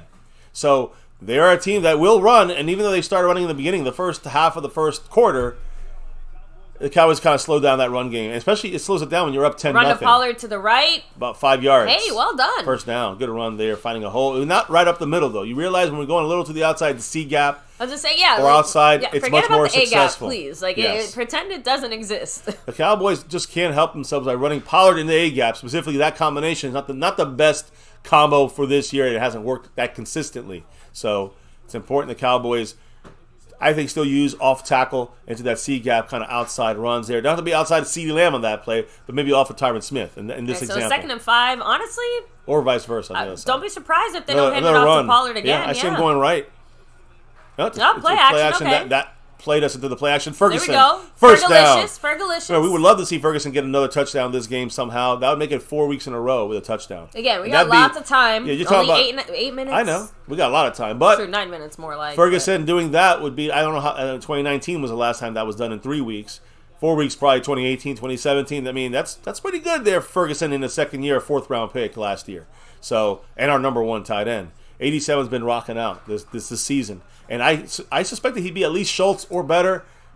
That's where he's. To me, that's where he's at. Like you said last night or a few days ago, he's progressing faster than Schultz did, which is a positive sign for him. Nice route by him, but they had good coverage. Yeah, Pollard just gets tripped up from almost getting about 5 or 6 yards. You know what? He got to the line of scrimmage, which was literally all I was saying. I don't want to say. I was screaming in my head like, please just don't lose yards. Well, I was saying, Troy Hill. I was gonna say, I'm like, did you mean to say Tony Pollard? No. Troy Hill from the Rams, formerly of the Rams, number 13. I've kind of downed him this week because he's not the best nickel coverage cornerback, but he's playing very good on these run routes. After this play, I didn't want to shout out Azteca's comment because he's coming for defense of the Wildcat. All right, we'll hear it. I think it's more of a practice to see if they're going to use it the rest of the season. Again. Here we go. Cook's running. They don't give it to him, but they are running right. No blocking by Zach Martin. Zach Martin getting handled by 95 Dwayne Brown, who I said got to watch for. He handled Zach Martin there, and that's surprising because that usually never happens to Zach Martin. Damn. Oh, man. He threw him out the way. And just that's not something you see every day. I don't see Zach Martin. That was the worst block I've seen by Zach Martin in his life. We just watched the worst block by Zach Martin in his life. Look, it had to happen at some point. That's really ugly. Now it's a 3rd and 10, but I said I like Wildcat plays. It's got to be the right players out there. When we put Cedric Wilson at quarterback, Dowdle as decoy is just not it. Yeah. No one's going to buy him throwing it. But, sometimes you have 2 running backs and neither can throw. So, 3rd and 10, Dak's looking. Down the field, going down the field, and missing down the field. Not on him. Tolbert dropping it, but it was more, to me, it was more, unfortunately, the guy I said was, weak at nickel, Troy Hill. Doing a good job in coverage against Tolbert there. Although I'd say that could be a flag because he got his hands all over him.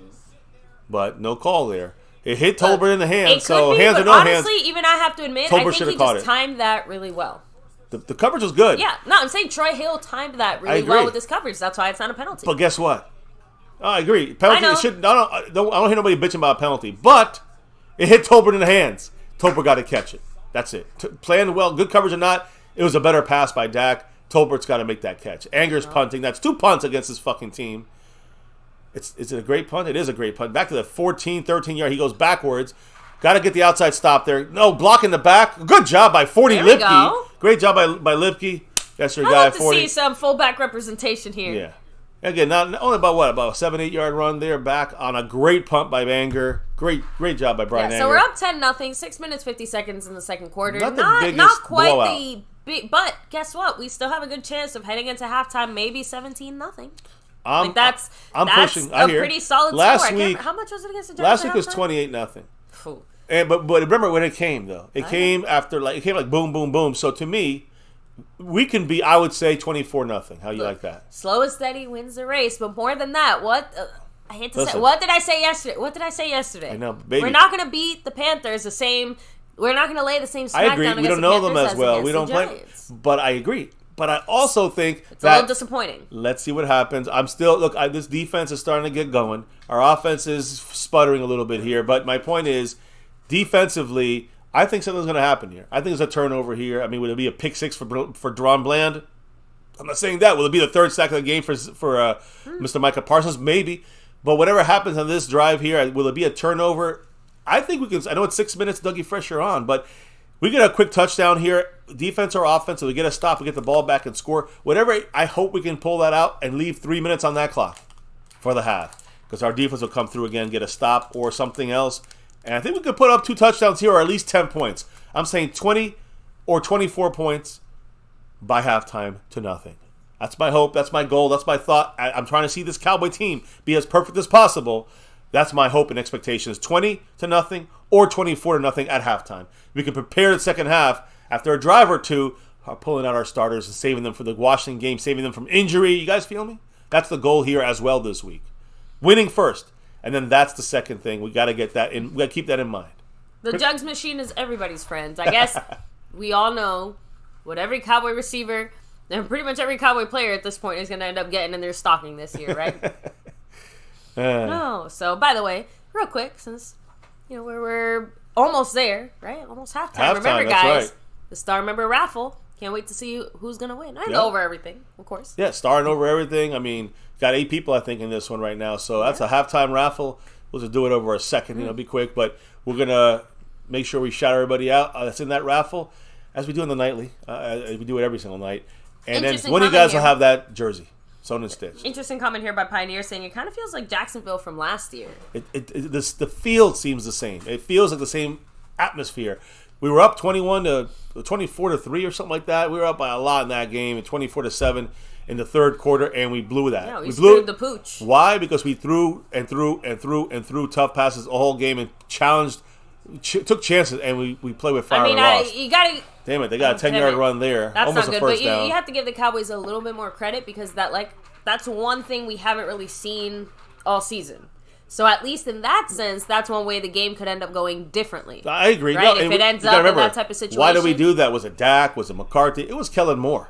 who wanted to keep throwing and throwing and throwing when we were up by 17 points in the middle of third quarter, and it cost us. Yeah, I think the McCarthy version of that is just running plays that make you move backwards over and over again until you're like out of field goal range. That's hopefully just more efficient, conservative plays that we've seen already at the beginning half of this year. Better backwards. Once you're up 24-0, let's do that. Now here, 3rd and 1, they break a big play here. I mean, we're not even trying to stop the run right now. They're midfield. As I said, I'm saying it could be 10-7 at halftime too. So with the Cowboy defense, I say the score changes real quick when it's 10-7, doesn't it? Yeah.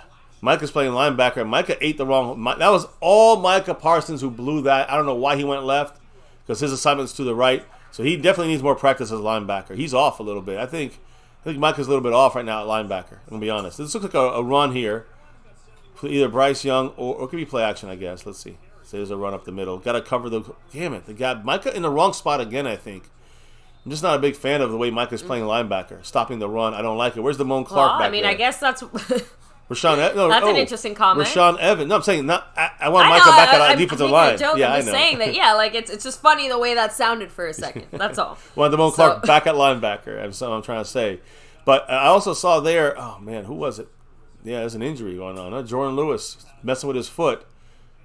He had that broken foot last year. It kept him out first quarter of the season this year. So let's see what happens here. 2nd and 6. And under center, they're running again. They're going to just try to run. There we go. Micah did a good job there just holding his block Great job, Gallimore. Great job by somebody else. Damone Clark. Yeah. I told you. I'm just saying, I can't remember who it was. It was somebody in Gallimore. Micah did a great job. He didn't get pushed back. He held his blocker up and straight, and the other 2 guys came from around him and just made the play. Yeah, so 3rd and 5 definitely feels a lot better than a 3rd and literally anything else, or 1st and something. Yeah. Again, they got. This could be a nice stop if the Cowboys can get this. Right now, the time is ticking, 4:20, and getting down. I was just about to say, both teams are playing real close with the clock. We're in press coverage here all over the place, other than the slot going over the top, and it's a... What the hell, Curse? Curse wants a flag for face mask or pushing off, but no. Honestly, I'm going to be honest. I don't like how much we're kind of bitching for flags today. Well, sometimes you have to do it, but, I mean... He did push off, but it's not enough. It's hand play. Now, I just think that's also the play design to come back to him. Now they're on the 27-yard line. This is the defense. So fuck what I said. My point is defense playing still not that great. Instead of going there and yelling for the flag, play better defense. I'm sorry. Good job there, but not good enough. Sam Williams had the stop in the backfield. Now they got a 13-yard gain for a first down. We're tackling forward now. This is ugly. Yeah, they're about to score. So everything I said, just erase it because honestly, Cowboys are allowing the William defense. Said we're playing around with a bad team. This isn't good. Yeah, look, we fucked around on offense a little bit. We're about to find out. We're fucking around on defense right now. Had 2 out of our 4 drives on defense. 2 of them have been looking like shit. We got lucky. Micah got a sack, but now we might get the ball back with 3 minutes or 2.5 minutes, and only be up by 3. Cowboys are always looking to fuck things up, and hey, they're gonna fuck around, and they're gonna find out the Cowboys. Hey, perfect time for a turnover, right? We should no way they should gain any yardage here.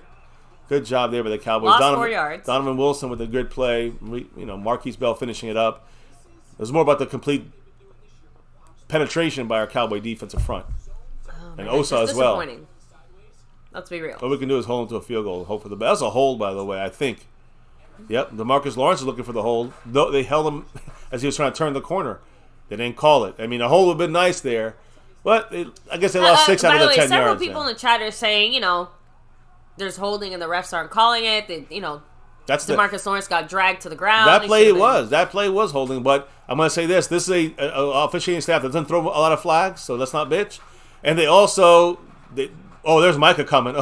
Man, Micah's coming so fast. And Bryce Young is quick. He had to throw that ball away. He heard Micah coming. I mean, Micah was closing speed right there like a lion attacking his prey. Micah, incredible burst there to try to almost get that sack, his 3rd sack of the day. Back to 3rd and 14. This play here saves us 4 points. All right? So, defense, are you the big D? Let's find out. Against a very weak by the way. I know, but here's Micah coming from our right. Making plays when it counts is part of what good defenses do. Here we go. Corbett's back in, by the way. Their offensive lineman got hurt. There's Micah. What a move. Almost DeMarcus Lawrence gets the sack. Knocks him back. But why did that happen? Micah motherfucking Parsons, guys. Micah Parsons, I mean, you see the move? He stepped in, and then just not even using, I don't know how much of his hands he used, but just a speed, went on the outside of the tackle, and immediately made, oh no, Stephon Gilmore's hurt. Oh, fuck. His arm or his leg. I don't know. I hope it's... it looks like he's all running right. a little game. Look, the point is... 2-minute warning. He will now get a little bit of a break. Watch this. I mean, Micah, you can't see the Micah play, but my goodness, Micah, what a play. Makes Bryce Young step up right into the sack. I mean, that's all Micah Parsons calls him. I hate to be so vulgar, but DeMarcus Lawrence just made Bryce Young eat his nuts on that sack. Jesus Christ. That's pretty vulgar. I mean, he literally did, though. That's how he sacked him. He jumped over him and then... All right. You know, that's how it went. If you guys are Stevie Wonder or not watching the game, you just got a visual. So you're welcome. That's for all the people out there who are not able to watch the game. I'm not thanking you. Anyways, a sack by DeMarcus Lawrence caused by Micah Parsons, and that's the defense coming up big when they kind of blew it for a while here this drive. At least we'll hold them to 3 points, it looks like. There's no way they're going to go for it. And, just to make it a one-score game at halftime, at least right now, is a big win for the Panthers, believe it or not. I mean, it's 100% believable. And I will say this. Can we get a 2-minute drill going, get a touchdown on that fucking board, and make this 17-3? I think we all feel a little more comfortable. That would be the best thing we can get right now with the current situation. So, with our Cowboys. So, anything, baby? Yeah, just kind of double-checking. Obviously, they're not really saying anything outside of, he looks hurt. So Stephon Gilmore? Yeah.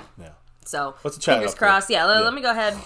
Yeah, we can't afford to lose Gilmore. That, to me, is kind of a critical situation. Gimpy in there for a second. It kind of looked a little injured. He was helped up. But he looked like he ran off the field on his own power. He looked like he was, he was almost okay by the end of the run. It didn't look like a serious injury is the point. Yeah, he was running off the field, but by the time he got to the end of closer to the edge, he kind of looked normal. So that's my hope. Scorpio's bringing out the curse isn't over until December 30th. Oh, I know. Until then, we're playing a dangerous game here, aren't we? If only that was the true reason why we didn't make the Super Bowl. William Birdie's saying is our offense is the one that needs to wake up. They both do. But defense can't sleepwalk against a shitty offense and letting him get down the field. That's twice they got down the field. Now, we lucky we got a sack by Micah the first time. We lucky got a sack to stop the 4 points by DeMarcus Lawrence. So the defense is 2 for 2, and so is the offense. But the offense, on the field goal, that's the issue, is that we could have had a touchdown that drive, but we're leaving points on the board. So offense in the red zone, McCarthy. We got, some I would say some inconsistencies on defense and on offense. On offense, we had 2 drives that put points on the board, but one of those 2, we could have had more, I think, if we had just been more efficient. On defense, our strength of our team is our defense. We had 2 bad drives, 2 bad defensive drives. Yes, we came through with 2 plays, but 2 bad drives. And again, this thing could be 10-10. It could be 10-10 by now, or 6-0 now. It's still 10-0. Would you like me to tell you something slightly interesting? What? What do you think the score is right now in the Giants and Washington game? 0-0. I don't know. 14-3 Giants. There you go. We get the Commanders next week. All right, so now obviously Eddie Piñeiro, their kicker, going for the field goal. About to try to knock this through. 42 yards away, maybe. Nope. No, they get it. They got it. It's good. 10-3. Again. I hope the offense feels the pressure to score. Again, under 2 minutes, offense taking the field shortly. We have practices that go to the 2-minute drill. The whole thing, we have practices just for these moments. The Cowboys should look better here on this 2-minute drive as far as offensively. But again, Dak's been playing a great game. Yeah, I will. It's about the pressure's been allowed by this offensive line, and I know we had a drop here and there, Tolbert and other, but I think a lot of it has been more play calling in the red zone. That's been more standing out in my mind as an issue. Running the ball, Wildcat.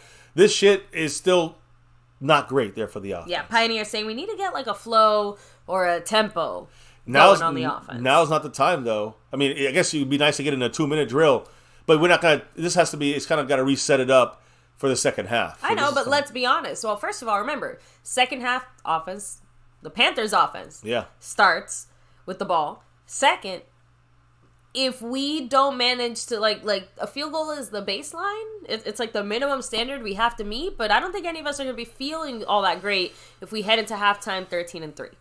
13-2-3, yes. No, you said 13. 13-3 is a record in my mind. I'm saying words matter. Here we go. It's a bad kickoff. My God. It goes out of bounds. We get it on 35. Get out of bounds. Yes! 30. That's a big gain for the Cowboys there. 35. Yep. See, Turpin knows, too. You step out of bounds, then you touch the ball. That will also, even if the ball's inbounds. And it's look at he's conferring with Bones, because in case that does happen, You got to make sure you don't touch the ball until you step out of bounds, and then you Turpin touch is the a ball. special teams leader, so him more than anyone has to know needs that. to be up on his P's and Q's, especially I think with the loss of C.J. Goodwin this year. Yeah. You know, somebody On has to special kind teams, of fill in that type of like But dominating, nonstop, smart, knowledgeable guy on special teams. Jimmy and Jerry up there with Steven, all in the press box with Jerry. Now Jimmy's looking, Jimmy was, they're both looking kind of frustrated in a way. The way the Cowboys are playing. But it's almost like they're breaking down the situation there. Here we go, Dak in the Why shotgun. do I have the feeling that Jimmy might be doing a little bit of free consultation for the Dallas Cowboys? I don't like this. Oh, shit, I didn't like that either. This is being the Cowboys are starting to telegraph where they're going to throw the ball. The routes are starting to become, for some reason, it just seemed that play was very predictable. I don't know if it's because of the 2-minute drill plays that maybe the Panthers have studied and know. Look, I'm going to say what everyone else said in the chat already. This does look and feel like a weird preseason game. Like, the Cowboys are playing it that way. I'm not saying... Even if we win by 20, we're not playing well. That's my issue with this game, and we're not looking sharp. Whether we're acting like it's preseason or not, we shouldn't. We should never do that. Here we go. 2nd and 10, because it's going to cost us to play these guys the whole game. Dak moving in the pocket nicely, looking, throwing wide open. Wow, there we go. Michael Gallup, and that's all because of Dak Prescott moving in the pocket and then finding the open guys. And that was a bit of a weird pass if you saw that, too. Like, the ball, we'll Dak see here. felt the pocket, great pocket awareness. Once Burns goes in, boom. It was all Dak just stepping up and finding the spot, and he did it naturally, perfectly.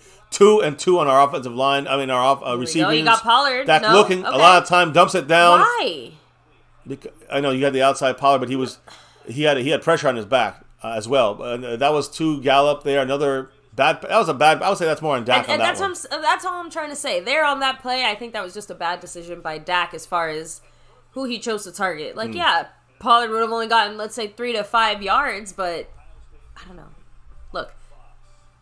Shit happens. Now, someone else did say in the chat, on the sideline, why is CeeDee Lamb not getting basically any looks or any targets in this game?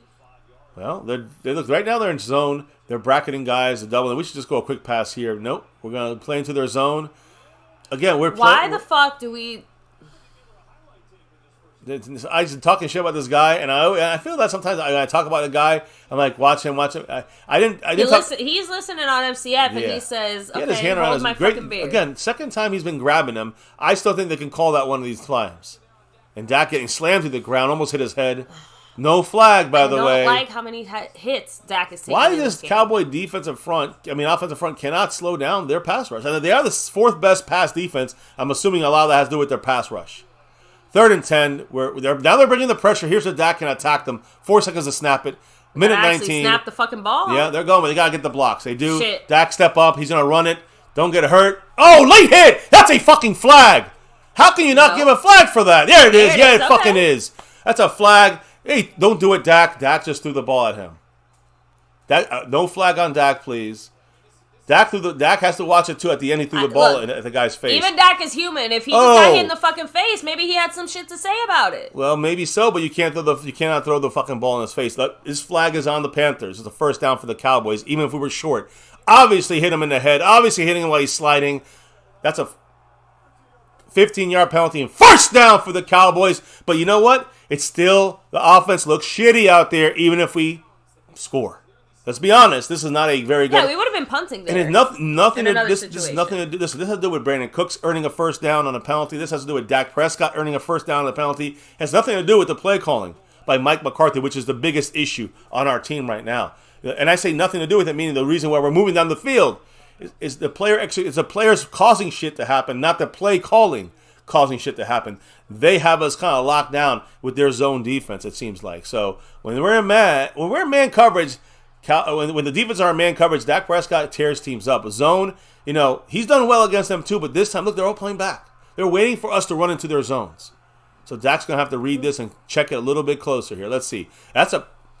My God, what the fuck? Dwayne Brown again. Number 95. See what happened there. Well, it wasn't you. It's a good thing you didn't see I'm just saying, I thought Dak somehow still had the ball. Was just running backwards. Derek Brown. It was a very ugly play. Biotish missed the block completely. So did Zach Martin.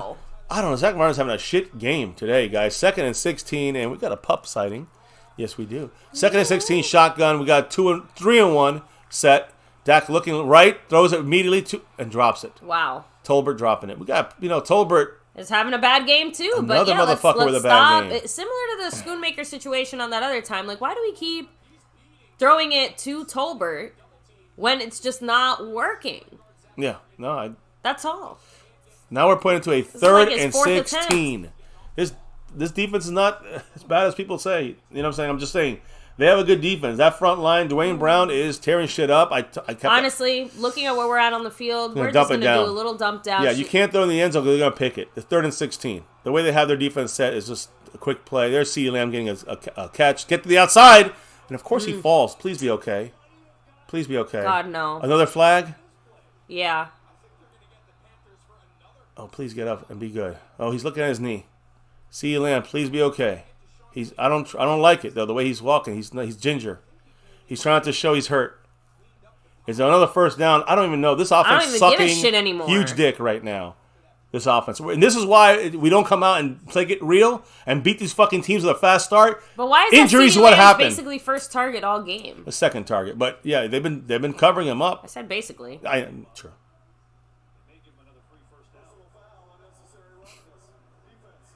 Another gift. I have to admit, Another gift. This feels like a gimme. And it's almost like, Williams just threw Turpin. Okay, of course, yeah. maybe it was no gimme. He threw him even across see the field. it. Oh, yeah. But it was more... I was too busy staring at CeeDee Lamb. I'm not going to lie. Like, I didn't even see that happen. I know, yeah. I'm glad the refs are watching because I sure shit wasn't watching that. They're not focusing on CeeDee Lamb right now. He just got up slow and gingerly kind of walking around. I hope it's not a tear or some kind of... And I don't mean a full tear, but it's one of those things that he can still... Any kind of bumper bruise at this point is cause for concern because remember, we have the world's shortest turnaround here with the upcoming game. CeeDee Lamb is in this game. He's still limping. He is limping, though. CeeDee Lamb is limping a little bit. He's the inside guy there off of Tyron Smith on the left. Trips left. Nobody in the backfield, so if they blitz, and the Cowboys are trying to push them to blitz so we can get into a little more single coverage. They are blitzing here. We did bring guys back to block. And now we got a timeout. Look, we obviously struggle against the zone. No, timeout, Carolina. I think the Cowboys had him on this play. That's why they called timeout. But again, we got a break with 3 penalties this game. It led for 3 big first downs. We only got 3 points out of those 3 big penalties. Horse collar and face mask and 1. You had the Dak Prescott late hit while he's to the head, and then of course who knows why. Their guy, Williams, over there. Retro said, does CeeDee have a concussion? They should check on CeeDee. Whatever it wasn't happened a there concussion. was not a head hit. It looked like it was his leg, ankle. I watched when you saw Turpin get shoved to see if his knee hit his head. He did not. It hit his back. But CeeDee wouldn't look at his back or his head. It was all about that leg and his knee. The way he slipped, it was a little tweak there. But he's in the game. He's on the right side. But we can't just ignore it and call something else what it is. It's definitely a leg injury of some sort, but minor. He's in the game. Dak's in the shotgun. Got some help. It looks like a run. It is a run to Pollard. To about the again, right? We got 3 timeouts, so we probably have to call one here. We do. 33 seconds to go before the half. Calling timeout. Mike McCarthy putting things together here on his play call sheet. Red zone issues by this Mike McCarthy offense. This can't be an issue here. That's all I got to say. This play here. No. I'm going to say this. Again, I'm going to remind everybody, again, running the ball, not their thing for the Panthers. But they have one of the best pass defense in the league. And again, in the red zone, do you want to risk? I'd almost rather we run, to be honest. But we got to run intelligently, not just dumbly into the middle. No, predictably into the middle. I do have to throw out there, though, it seems like our offense struggles more against zone defenses. Yes. Because it seems like that is a consistent factor now, especially because you highlighted the fact that that's going to be one of the bigger differences. McCarthy said it before the game. Before the game, he's like, they play more zone. I hope we got enough guys. More man coverage. I think we got enough guys on the line of scrimmage. Dak's looking. Got time. And almost that's why I said throwing the ball is a bitch for me. That was to CeeDee Lamb. It was a little in front of him. Almost picked at the back of the end zone. 3rd and goal. 29 seconds. This is a very bad-looking offense. I told you guys, slow starts. This is the best pass defense we're going to see, even better than Philly. And I've been saying it all week. Well, it's showing. It's showing that we're off really and they're on defense, on pass defense. Yeah, I don't think they want to risk running Dak either, especially after that last hit. Yeah, I wouldn't run Dak. Just throwing that out there. Yeah, I was a little confused here. Dak's switching the play around, getting CeeDee Lamb. I think he's talking to. I don't like this. Yeah, we got to call timeout. Yeah, Dak called timeout. Yeah, everybody was Dak didn't even. Yeah, Dak looks pissed a little bit. He's pissed, and CeeDee Lamb was one of the guys. He was calling timeout before people were even done lining up. CeeDee Lamb and I think Pollard were both in the wrong spot. Some miscommunication there for sure. I'm not really mad about that because it doesn't really matter. We have a timeout anyways. We got to keep one. We can still run or pass. We can still roll to the right or left. It's a little bit different when you have 20-something seconds left, but it's still just not great because, again, we're just seeing the discombobulation of our offense right now on a variety of levels, and we're not exactly big fans of that. A lot of people want quarterback draws and that kind of thing. I mean, the only thing that worries me about that is you want to risk a quarterback draw. I don't mind it. But you want to risk it with the quick turnaround. The lunatic and I basically copying each other. He's like, what the hell? We this discombobulated against a one-win team? But they have again, I want to reiterate, we're looking shitty out there, but they're also making us look shitty. They're coming with the linebackers blitzing. They're trying to show that Dak's moving some help there. Inside. Shotgun, they're blitzing. Good blocking. Dak's throwing. He's got time. He's got CD. Touchdown, Cowboys. That's what I want to see. That's how you fucking do it. That's the way you did. You wait for them to bring it, and you got single man coverage. Just get the blocking done. You get the blocking, it's a touchdown. Honestly, touchdown, I Cowboys. like this austere celebration here. There's no big fanfare, no explosion, no nothing. Just do what the fuck you're supposed to do. And that time we finally beat the guy. Outside Troy Hill in the middle there, playing the slot. Playing that nickel corner. CeeDee Lamb take advantage of that. Great route. Touchdown. Hey, if CeeDee looks fine, that's why you want to score fast and quick on these teams. Yes. You don't want to wait till... I do request respectfully, if you are watching this game live through your local station... He got it. Never missed again. Give yourself like a little 30 seconds extra because almost the entire chat and us over here, we're a little bit delayed. Yeah. So we just want to make sure that we can all enjoy these great moments together. Yes.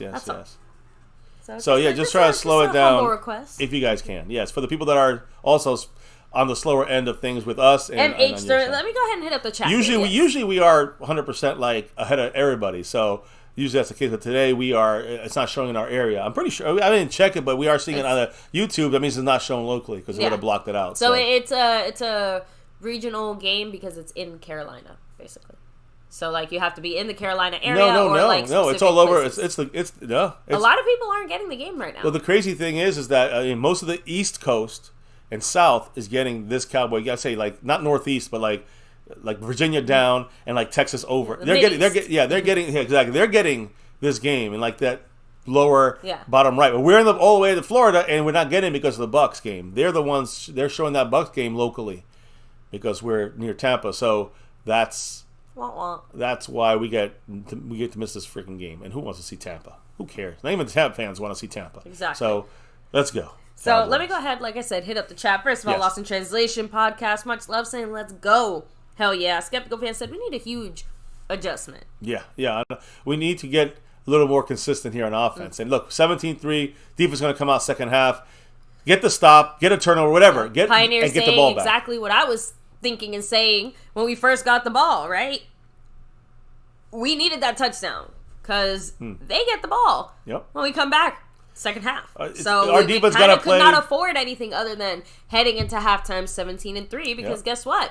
A lot of us are feeling like by the time everything's said and done, we're going to hit the field again and it's going to be 17-10. Yeah. No, okay, that was better.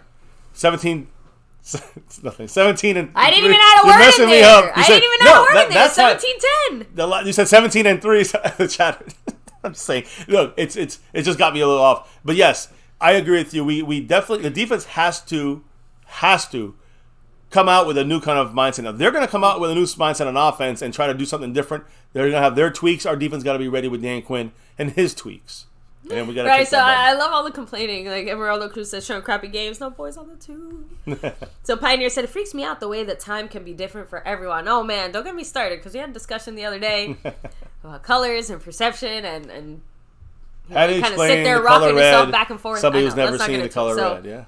I'm in New Mexico. I get the Cowboys game. Hey, Skeptical fan, because that's Cowboy country. Yeah, I mean, you got that whole Midwest, like middle of the Midwest, like middle down, Virginia down. If you go all the way across, cut it like that, it's a big chunk. Alex throwing out there, very good point. He's saying Carolina's doing the dumb things that we used to do to lose games. Yeah, ironic. But they are a bad team. They don't have that much talent. So, I can understand why they do it. If we have the talent in the past to lose, then that's on the coaching, it's on the execution of the players. So, again, the Cowboys, by drawing up their linebackers, got the Panthers into a more... We forced them to show a man coverage, and that's why Dak knew that would be open if CD beats his guy, which he did. So let me go ahead and keep shouting out people. As Modi said, this team will run up your damn blood pressure. Oh yeah, for sure. Let me see. What is our? I'm at 92. Yeah, I'm at 89. They take the snap and take a knee. It's halftime. 88 now. Huh. So we're almost matching there. So yeah, you know what that means. But it's fine. You know the touchdown. You know, we're settled from the touchdown. Yes. Already.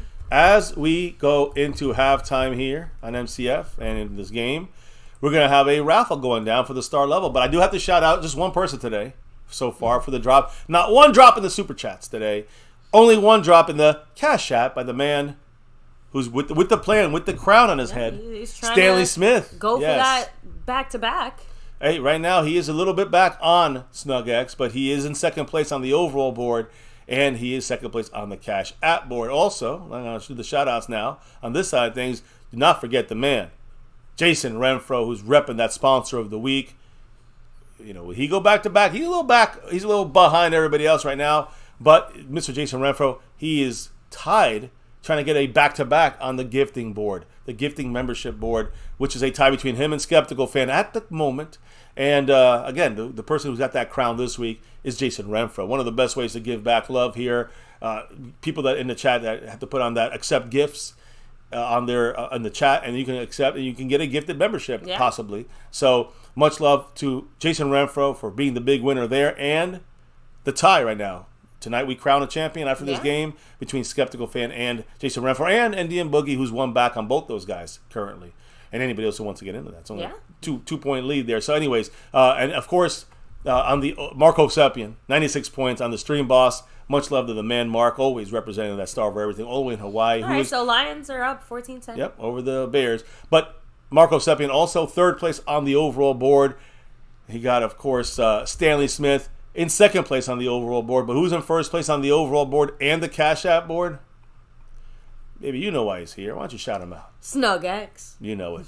SnugX is the leader. And if the day ends today this way, SnugX takes over the two biggest parts of our board. So much love to Snug. Much love to Mark. Much love to Jason. Skeptical. Everybody else involved in this thing. And go Cowboys. Yeah, so I think Cap 52, you summed it up in a good way. The first half was acceptable. Not as good as I'd like, but just a win. So at this point, I know a lot of people were saying this.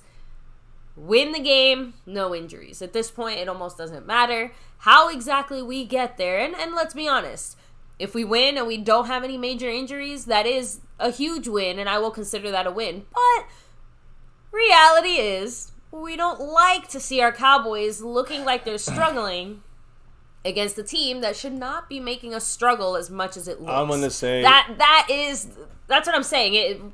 Perception is reality sometimes, and when you're perceiving your team to look that scrubby against subpar talent, it rubs us the wrong way. So, just throwing that out there. Hopefully Jalen Brooks gets a touchdown. He's from Carolina. That would be nice for him. Again, seems like today is more of a Tolbert day, and unfortunately, Tolbert has fallen relatively short. Although, like you said, you know, this is even if the team overall is weak, it is a mighty pass defense. So that has obviously been a huge factor because our pass game has looked very lackluster today, although our play calling has also looked a little suspect. Like, really weird. Wildcat. It's just weird. What's going on? Weird. What's going on? So now we need that TIGER emoji. Where's the there it is. The Tigger? There we go. Oh, Prince Jackson dropping that $2 holler right Woo, there. much love. What'd he said, all right, we're still on track for 30-10. Well, I mean, we're always on track, right? For this. Right now, keeping them. I said, what did I say? 40. I said 49. 40. That's not going to happen. 49-3. I mean, 49-9 is what I said. Yeah, maybe. How about we go 31-9 at most? You know, that's what I guess that's what I'm thinking now with this big old Panther face in my face. Yeah, I can't remember my exact score prediction, but I know it was very close to Skeptical Fans, who I think he said 31-10 or something like that. So I think I said 32-14. Everybody's on track right now so, for these possibilities, right? 35-3 said Cat 52. Hey, that would make me feel much better, right? If we come out in the second half and make the types of halftime. Yeah. I'm just saying, that's usually the real deciding factor in most of these Cowboy games, the type of halftime adjustments that we make that usually end up paying off. Now, usually, let me ask you a question, because if the Cowboys are at 20-6 in the fourth quarter, we got to keep our starters in the whole game. There's no fucking around here. This is still an NFL football game, and you have a chance to give away. So the Cowboys, we know we're better than the Panthers. They know we're better than them. It's about the Cowboys kind of getting this game out of reach in the third quarter. So it's not, to me, I know some of you guys saying it's acceptable. Not acceptable to me. It's not acceptable to me. I understand why, but I understand why you have maybe a spot or two. You might not look as good as against the Giants, and you're on the road. I get it. Yes. But look at our team. We screwed up the red zone once, all right, instead of 21. So we had 2 ugly offensive drives, basically 3 and outs, it felt like. You had defense we had 5 drives or 6 out of 5 drives, I think. Out of those 5 drives, there was a kneeling for 1 play. And the other 2 out of the 4, we let them drive down the field on us.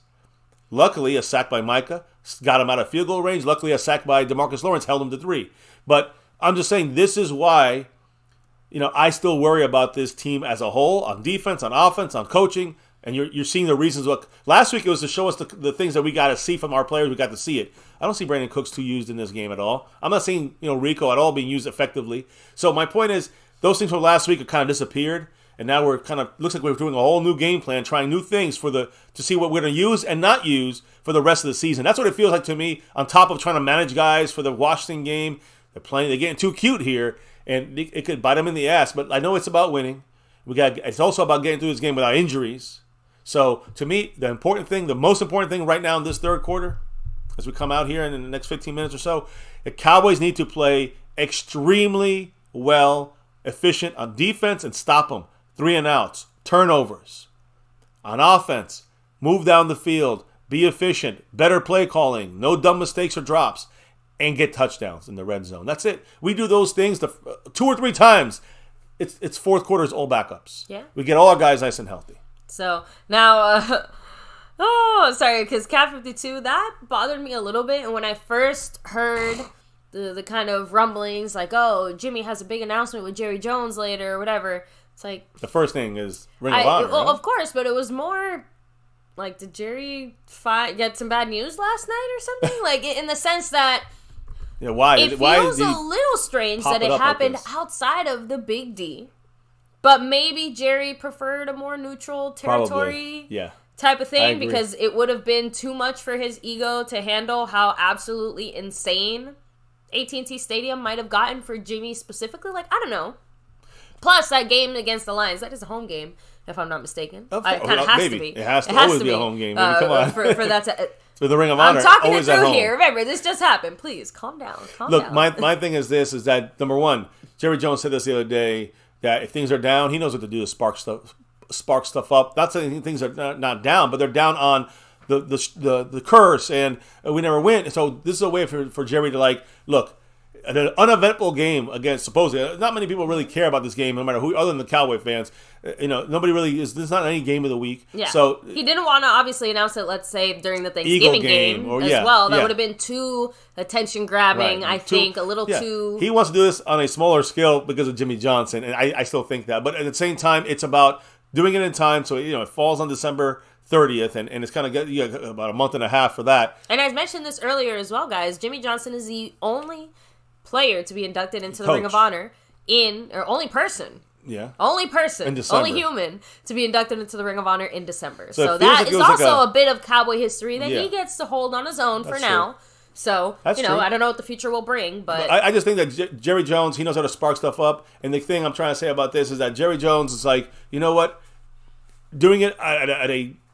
I'll say boring, but again, a game that nobody really talks about unless it's an upset. Why is Jimmy even there? Like he was there at the game. Like, does he? Right. It's not like he lives in North Carolina. Again, this is the top. It's even though it's not the America's Game of the Week, the top crew, the top broadcast crew, Olsen and Burkhart, they're doing this one, so this is their number one spot. Yeah, but that still doesn't mean that Jimmy necessarily has to be there. Jerry is about making a splash of some sort. So this is the time he chose to do it, and I think Jerry knows what he's doing. I mean, why else would he take over pretty much every single channel? Because again, no matter where you are, you got to see that. Oh yeah. Why would he do that on that on that time frame? It's obvious. He likes to, he can spark it up whenever he wants to. He can create whatever he wants and get eyes on the Cowboys pretty much even when we play the Panthers. mean, that's the point he's trying to Who make. are you barking at? Usha, calm there. down. There's no one around. But you know what is around?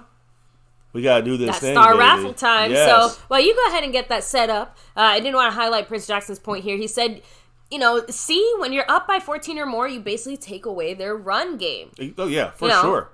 Now, make them pass, and Micah and the boys just get to eat. Yeah. And again, if we end up in even more third and long situations, I expect this to be, unfortunately for the Panthers, one of those crazy multi-sack games. It's not just going to be Micah, right? And it's not just Micah. We already have 3 sacks. 2 of them for Micah, or like 1.5 for Micah, depending on how one of those gets counted. DeMarcus Lawrence had the other one. He's got 2 of them, baby. Yeah. Okay, yeah, so he's got 2 full. 2 full sacks, yeah. Just making sure, I was confused. He is. So, anyways, let's get it going, guys. You can see here, we got the much love to that star and over everything level. Let me actually go through the names real quick. You could probably see them here. Let me see if I can do this. Check the screen there, baby, if you can for me. Yeah. Because this is giving me trouble here. You got Seabass in the over everything, Skeptical Fan, Lincoln Kane, Mary Alvarez, Jason Renfro, Andy Posh. Yeah, looks good. Marissa Sparkle, and a lunatic. Yes, yes. We're going to run this raffle here in a minute. Oh, well, I'm sorry. We want to, of course, announce. Doesn't Seabass get 2 entries since he's over everything? No, baby. No. Okay. I don't know what. You just popped that out of the left field here, baby. No, I don't think. Is that what we did? Over everything gets 2? Well, I guess we're doing that now. I guess I made a mistake. Remember, it's only the second time we've had it, so. Seabass, over everything, gets 2 opportunities because he is in the over everything. So Seabass gets 2 you get 2 chances here, 2 raffle entries. Skeptical, Lincoln Kane, Mary Alvarez, Jason Renfro, Andy Posh, Marissa Sparkle, and the lunatic about to do this thing. Oh, but baby, I also want to explain, what are they actually, before we hit the submit button, what are they actually playing for? Or vying for here in this raffle? You know, Star membership and over everything has its perks. Once a month, you get entered into the raffle for an authentic, stitched in jersey. Very much like the ones we're wearing, because guess what? We got to pick the player, the style, the size, and we're repping our Cowboys, and so will you. So, again, as long as it's available, we got you. Huge shout out, by the way, to the man, the lunatic, who's made quite a few jersey raffles happen as well. So you've probably seen. He was last month's winner. Yeah. On here on MCF. And he said, I love how 80-year-old Jarris said December 30th, 1923. Like I said, we made that mention. We're going to hop into our DeLorean and induct Jerry before, the Dallas Cowboys even existed. I know. I'm telling you, hey, Jerry makes a mistake. DeMarcus Lawrence is DeMarcus Ware, and he makes a mistake, with 1925, 1923, and 2023. Come on. Jimmy had to fix that for him. So, as we keep it going here, guys, let's do the raffle. It's time to hit that submit button. And actually, let me get this clear, too. I don't know why that bar is up there, but let me get that out the way. There it is, guys.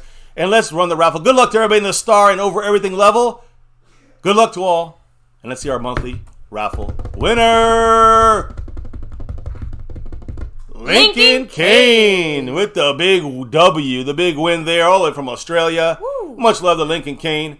And as always, no matter where you are on this earth, go Cowboys! Always go Cowboys. So we'll make sure to get him his very much wanted and desired Mosh special. Oh, sorry. I had to. That's going to be interesting. I know. That's why I had to throw that out there. I'll let Mr. FCF handle the behind the scenes of that. Yes, anyways. But shout out to Lincoln Kane, who is, of course, a supporter of us here at MCF. In the star and how about them Cowboys? Yeah, today it's not just go Cowboys. Today, in Jimmy Johnson's honor, it's how about them Cowboys? So, a shout out to everybody how about them? Here. Not very good right now in this game. Not as good as you want to see them. It's kind of funny because the 2-3 times that they showed Jerry and Jimmy kind of talking amongst themselves, Jimmy looked kind of pissed and Jerry looked kind of more pissed, which is kind of funny. So, and by the way, Snug, no way. And on top of $20 shots? No. Still, unfortunately, there's work in the morning. And unfortunately, I know no one knows, but there's a behind-the-scenes work situation that's literally percolating now live during the game. Overtime work. It has to be handled after. Yeah, overtime yesterday Cowboys first. And today. Yes, Cowboys first. Can somebody put the AC down a little bit, guys? One of the kitties? It's starting to get a little warm, right? Yeah, so, baby, do you want to take a quick little... why don't you update the little halftime thing there? Yeah. Do you want to take a little second...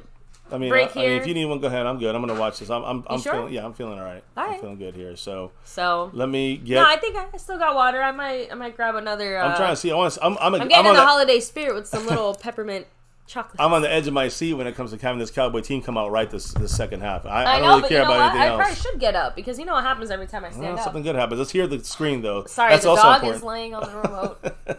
Crazy MCF household. So, I mean, Bryce Young is 5 for 10 for 48 yards. Somehow they got 3 points. They're running to the left, and they run all. It's a hold by Thielen. They didn't call it. I mean, on Jordan Lewis there, they didn't call it. There is a flag. Maybe they did call it. And that was a hold by Adam Thielen, number 19. Let's see what they say. Sideline reporters. By the way, actually, I just realized too. Let me extra double check on Gilmore, since we saw him a little banged up, but I don't know what happened right after off the bat here. Yeah, well, let me see here. I'm watching to see what the flag is. Obviously. Okay, good. So he came off the field. Medical staff walked away, though. He appears to be operating per usual with his teammates on the bench. So he wasn't even checked out by medical staff. That's awesome. Great news there. So that's the update that we needed to hear. I didn't see if there's a flag, but they're all moving towards the backwards. That's a good thing. I think Greg Olson also mentioned that it's actually a little warm today. I just seen something. I don't care about I just seen something on Micah's right, on his left arm. He's got it bandaged up, almost like a club on the left arm. Watch his. Ooh. Oh man, he fell. Oh, almost got that ball. Good job. Got to make the tackle though. Who is that? Damone Clark. How do we allow 7 yards in that fucking play? It was a hold by Thielen. How do we allow 7 yards in that play? And we had it stopped with Damone Clark in the back, basically for a 1 yard gain. Watch Micah Parsons' arm. His left arm is bandaged up. It does look like it's wrapped, but no one's mentioning anything injury related. Look at it here. Can you see it here? He's in the linebacker mode right now. So Micah's back at linebacker there. His left hand, not his arm, his left hand. I know. There he comes. And he comes right in. They throw it away because that's a third sack. Go. That was a third sack for Micah. I would be scared if Micah Parsons is coming at me. No holds barred. He wasn't even stopped there. Third. Look here. Look at his arm. Again, you can see that big. It's like a big. It's a bulky thing on his thumb. It looks like his wrist or thumb. Honestly, it does look like it's a little bit of wrist and thumb support in general. Yeah, like on the back of it's kind of supporting the base of his thumb. But honestly, like I said, no one's reporting any injuries. Well, that's Micah. It could just be. I'm just saying, it could just be soreness or something else. And the 3-point stance under center. Look at that shit. I mean, it's Dax. Micah coming up there, climbing the pocket. He's gonna make the tackle. No flags and make the tackle. There's Stephon Gilmore. He's good to go. Yep. Get a good tackle. 4th down and 5. They punt. It's our ball. That's what we needed to see from the defense coming out in the second. That's very important to me. Maybe we just didn't notice it earlier. And Micah saying that he got hit in the face, but no one is reporting any kind of injury or any problems for Micah Parsons. Like people in the chat are saying, we've seen him have wraps like that before, so it could just be more of a supportive thing. When he hurt his hand when he hurt his hand last year, I think it was last year, right? He had that club on his hand for a couple games against Tennessee. So here we go. Punt by them. Fair catch it. Good last second fair catch by this guy, number 9, Turpin. But smart move by Turpin there. Yes. I think he he went like he real was trying quick. to feel it out. Again, I don't mind that we try to make the best out of special teams plays as long as the one thing happens, which is secure hands. That to me is the number one thing, right?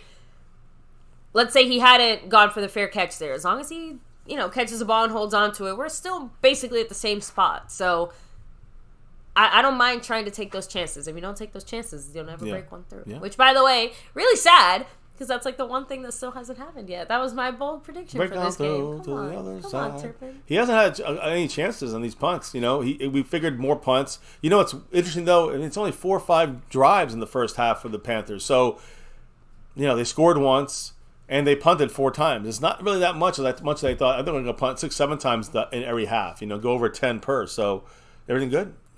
Just checking here. I thought it was his right hand he had problems with before. MH, honestly, I don't want to misspeak.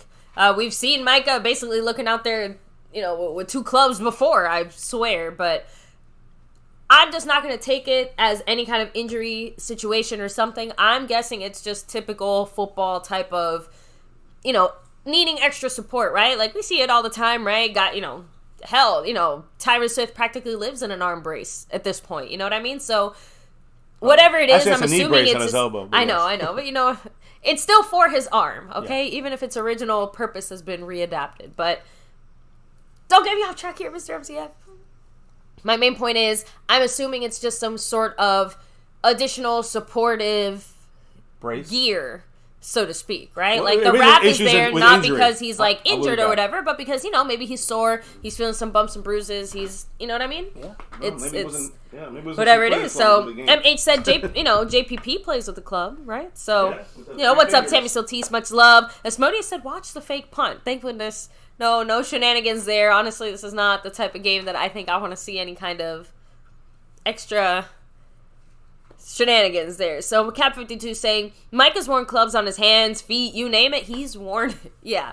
And he still goes out there and is an absolute dominating presence. That's why I say I don't think it's necessarily an injury thing. And if, let's be honest, we're all being hyper vigilant of any injuries. If it was something leading up into the game that he was feeling, similar to the way we saw Dowdle end up on the injury report, there's no way they wouldn't have put Mike on the injury report. So didn't see anything obvious here during the game that showed that he got banged up or hurt, and no one's talking about it. So I'm going to take it as just some football gear. He probably got it wrapped during halftime because he wanted the extra support or something, if we hadn't seen it before. It's not that it's concerning. So now it's a first and 10 on our Cowboys 20. To, We run to Pollard up the middle for 3 yards. 3 yards. 4 yards. It's not that it's concerning. Biadish is on the ground, getting up real slow though. Yeah, he's all right, but he's slow getting up. Look, the last thing on Micah Parsons before we see him again in the second half is, to me, he's, it's something concerning enough that you have to watch, but also it's something that he could fall on and then re-injure or something or get worse. Sam Jones, real quick, sorry to interrupt you, but if you guys are having issues with notifications, because I know YouTube has its moments, try unsubscribing, resubscribing, and then when you hit the notification bell, set it to all notifications. Usually that fixes it. That's going back, gets good blocking this time, and gets the pass to Brandon Cooks. We get the first. For the first down. Again, isn't it something, guys? When you block for Dak Prescott, he finds the open receiver. Interesting concept there. And that's good coverage, by the way, by 32. By the way, great job as well, Brandon Cooks getting just enough separation there. I mean, that was close. As well. Great pass by Dak. Great blocking there by the offensive line. We need to see more consistency by the offensive line and make Dak more comfortable back there. Dak is right there, happy feet a lot of times. This offense needs some hustle in it. Yeah. They have 7 first downs. We more than double them with 15 first downs in this game so far. Dak under center, play action, throws it down to the first option, which is Ferguson for no gain. Wow. It's a colossal fuck up there in a play call that was figured out by the Panthers almost immediately. And it was usually what I like to see, but they figured it out. They know it. They know kind of our formation setups and personnel, and then they kind of guessed right. They've been guessing right this whole game. The 4th best defense in the pass in the NFL. It's the Panthers. I'm saying it all week to remind people. I think running should have been a bigger deal this game, but we just haven't really. They have one of the worst defensive fronts and run stops in the league. We're still throwing, and I thought we'd throw more, and we do. And CeeDee Lamb gets the ball there. Another catch. He's got, 2 catches? Yeah. That's it? 3 catches, I'm sorry. He's got 3 catches for like 20 yards. Not a good game for CeeDee Lamb. Not. And look, there he is. There's DiCaprio Boodle. Now it's a 3rd and 8. Never even heard of this fucking guy. He's out there stopping. Yeah, did you get that too? He's out there stopping. Can our things ring at the same Lamb. time, reminding us to move? Yeah. Nah. It knows That's we're so in tune. weird. 3rd and 8. Can we make it? It's a little tougher this time. We should be able to try to dice CeeDee this Lamb in a little bit of secondary. motion there. Yeah, and snaps the ball in motion. Dak looking down the field, going to CeeDee Lamb, overthrowing him that time. Trying to fit it into the coverage there, but unfortunately. I don't know. That looked a little bit lackluster from CeeDee Lamb, listen, too. this offense is lackluster right now. And maybe that's it. Maybe it's not like a CeeDee Lamb unique situation. It's just the entire offense is looking a little bit My question is, how much of it is the Cowboys looking bad and play calling and executing, and how much is the Panthers' pass defense? The play took too long to develop. You can't deny that either. punting. Asmodeus, I agree. Here's a snap. Anger gets it. Anger punts it. Let's get him back deep and let the defense do something here. Because the defense hadn't done shit. Oh, god damn. And I mean by shit, I mean turnover-wise. We stopped them from really doing anything. Every time they're about to, the pressure comes, they just take the sack or throw it away in a safe throwaway situation. By the way, the punt goes back into the end zone, so they'll be on the 25. No, the 20. The 20, sorry. Yeah, only on kickoffs. I know, I'm a stickler to the rules. I know. It's okay. I like to be as accurate as possible. If I'm wrong, I want to be corrected. Oh, penalty on us. On them, I'm sorry. So now their penalty cost them 10 yards, half the distance. They're on their own 10 now. I want to see the Cowboy fans that are in this game get fucking loud. Let's go. Can we make it 19-3? That's not. I want to see a defensive pick 6 by Jerron Bland. True. And make it 24-3 I like that better. Let's go, Cowboys. You're right. That's the energy we need Hit to up the bring chat into up this. before we get to the game. By the way, just kind of updating you on some NFL injuries here. Man, who was that got hurt in that Aaron Jones. There you go. Aaron Jones is out due to a Packers. knee injury. Honestly, it looked pretty serious if that little clip Packers, they showed right? earlier, was anything to go by, because he looked like he was crying. Just throwing that out there. So, let me see here. Just when we anoint flowers to the offense, right? Like, the second we start giving them literally a hint of praise. You know what? They all suck. They're into some weird shit if they only perform when we talk bad about them. Is that what the Cowboys are into? Is that what the offense runs off of? I'll say less. They're just saying, stop slipping, players. Come on. Yeah, it's been a bit of a slip and slidey game. By the way, I know you mentioned earlier, it's kind of a chilly game or whatever. That's one of the things I wanted to point out. It's actually an unusually warm day in Carolina for this time of year. So it's also a little bit like, maybe we're a little more hot under the collar than we expected to be. Just throwing that out there. So, let me go ahead and keep hitting up the chat. By the way, guys, take a second to hit like, subscribe, hit that notification bell. Follow us anywhere and everywhere. By the way, MH is also maybe feeling more like you were when it came to the Micah thing. Like, that's it. Like, yeah, sure, wraps are one thing, but it does seem like a lot of padding on that left hand. Honestly, like I said, we've seen Micah, rocking his clubs before. Look, the so thing I'm is assuming that when he was that rocking the it's clubs, he was injured. It wasn't like he was doing it to be cool. Rocking in the club. But my point is that obviously there's something off with his hand. There's no question in that. They're trying to prevent any more injury to it that would keep him out of the game. Or 2 or more. I know. That's my issue. I'm just surprised that if it's something that was enough to wrap his hand to make it look like a turkey leg on Thanksgiving, you'd assume we would have maybe heard a tiny bit about it literally anywhere. I agree. At some point. But just saying. Anyway. Alex said the Panthers defense came to play, but their offense not so much. Again, they can't do anything. On one hand, it's nice to see our defense kind of a little more back to form, but on the other hand, even our defense still had a slow start. 2 bad drives out of 4. Still the one of the consistencies that we wanted to see start to turn the page. We're still seeing slow starts from this team. We're still seeing, like you guys are saying, inconsistencies, which, okay, every team has them. Red zone issues. But they did appear for a moment there, although honestly, the other times we've done all right here. So they're just saying 2 out of 3. I know. Not bad. I know. And again, the way that this defense is obviously, giving it to us, 2 out of 3 is honestly. It was more the play calls. Well, we got the red zone. Play calling and red zone. Do not cut together. 2 separate things, because the way that we drove those 80-something yards down the field is a little bit different than the way that we finally put the ball. But how do we get some of those yards? Penalties. They were gimmies. 3 of them. It's honestly kind of a scary thought. I remember someone said this earlier in the chat. I didn't get the chance to read it, but it's kind of a scary thought when you consider how much the penalties have kind of helped this score. Yeah, it helped us. And again, we got 10 points off penalties, basically. There's Damone Clark. Got to get the outside just knocked. Man, he just fucking blew that one. Look, he only got like 2 yards. He's not really the interior guy, though. He's more. He's not really the outside. He is the guy who has to cover that side, but he's not going to be as good covering the edges as he is, I think, inside, which is a more LVE style, right? That makes sense. We need to see Fowler get a sack. Yeah, I think anyone. At this 56. point, yeah, we just share the sack love. I said it earlier during halftime that I was kind of expecting this to end up being a sack party in the sense that we'd have multiple guys with multiple sacks. There's no. I don't even think there's LVE out there right now. I mean, LVE. There's no Micah out there right now. LVE's not out there. Micah's not out there. We got Sam Williams, Lawrence Second Armstrong and 7. They run it again right up the gut for an easy first down. Fuck, man. I don't know what the fuck this defense is starting to do, but man, we cannot be consistent on defense. We cannot be consistent on offense. This is not a team that, I'm going to say it again, it's not a Super Bowl type team. We are maybe a playoff one and done type team right now. And my judgmental fandom calls. I'm going to be real under about 10 it. minutes, by the way, in the third quarter now. We're trying to see. I think we're trying to see, what if we do bad in the game? Can we come back? They have 96 yards running against us. We have 51 against the worst fucking run defense in the league. One of the worst ones. Again. Very bad. Something's not adding up there. Play Very action. Bad.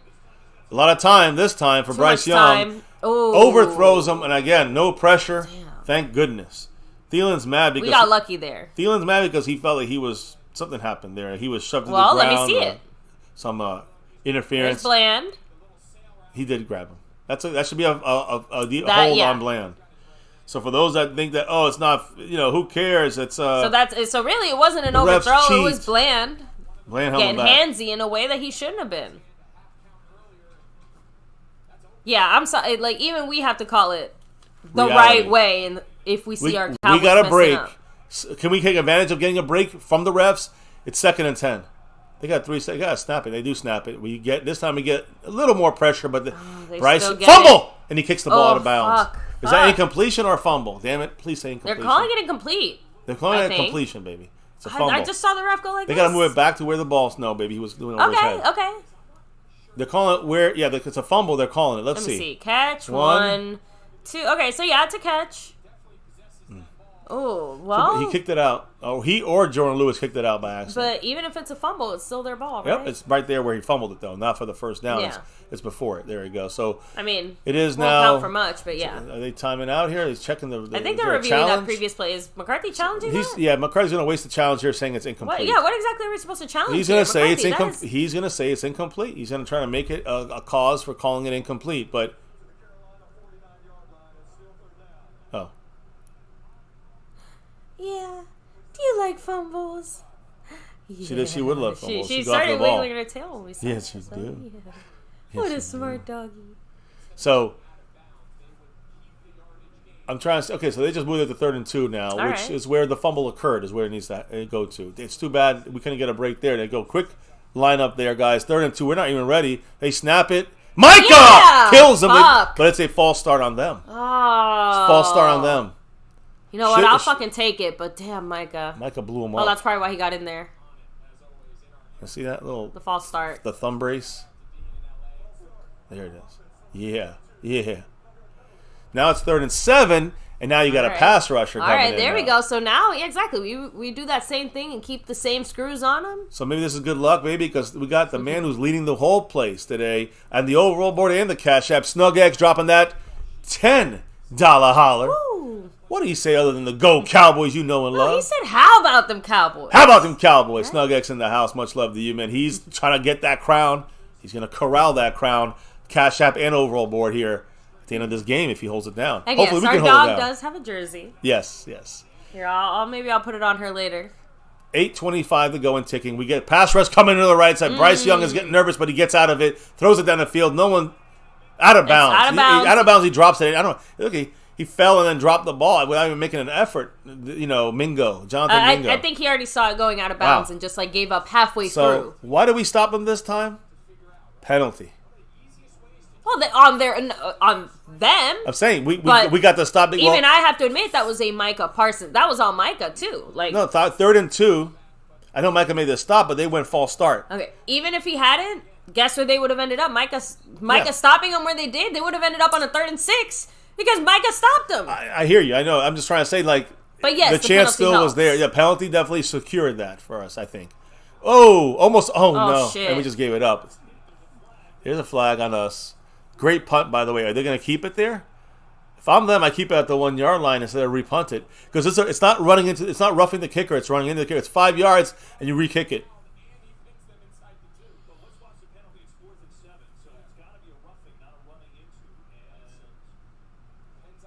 I think it's running into. I don't think it's roughing. Yeah, I don't think he hits the plant leg. He hits the kicking leg. So yeah, he hits the kicking leg, not the plant leg. That should be running into. If it hits the leg that he needs to land on, that's a 15-yard penalty. Sam Williams, by the way? Yeah, doing another. Again, he's in there, though. It's not his fault. It's what Bones is telling him to do. Bones saying, get in there and get the block. Running. 5 yards, 4th and 2. They decline it. Oh, they're going to repunt it. Oh, they're going to go for it. They might go for this. It's a 4th and 2 now. Yeah. That's Sam Williams, you bonehead.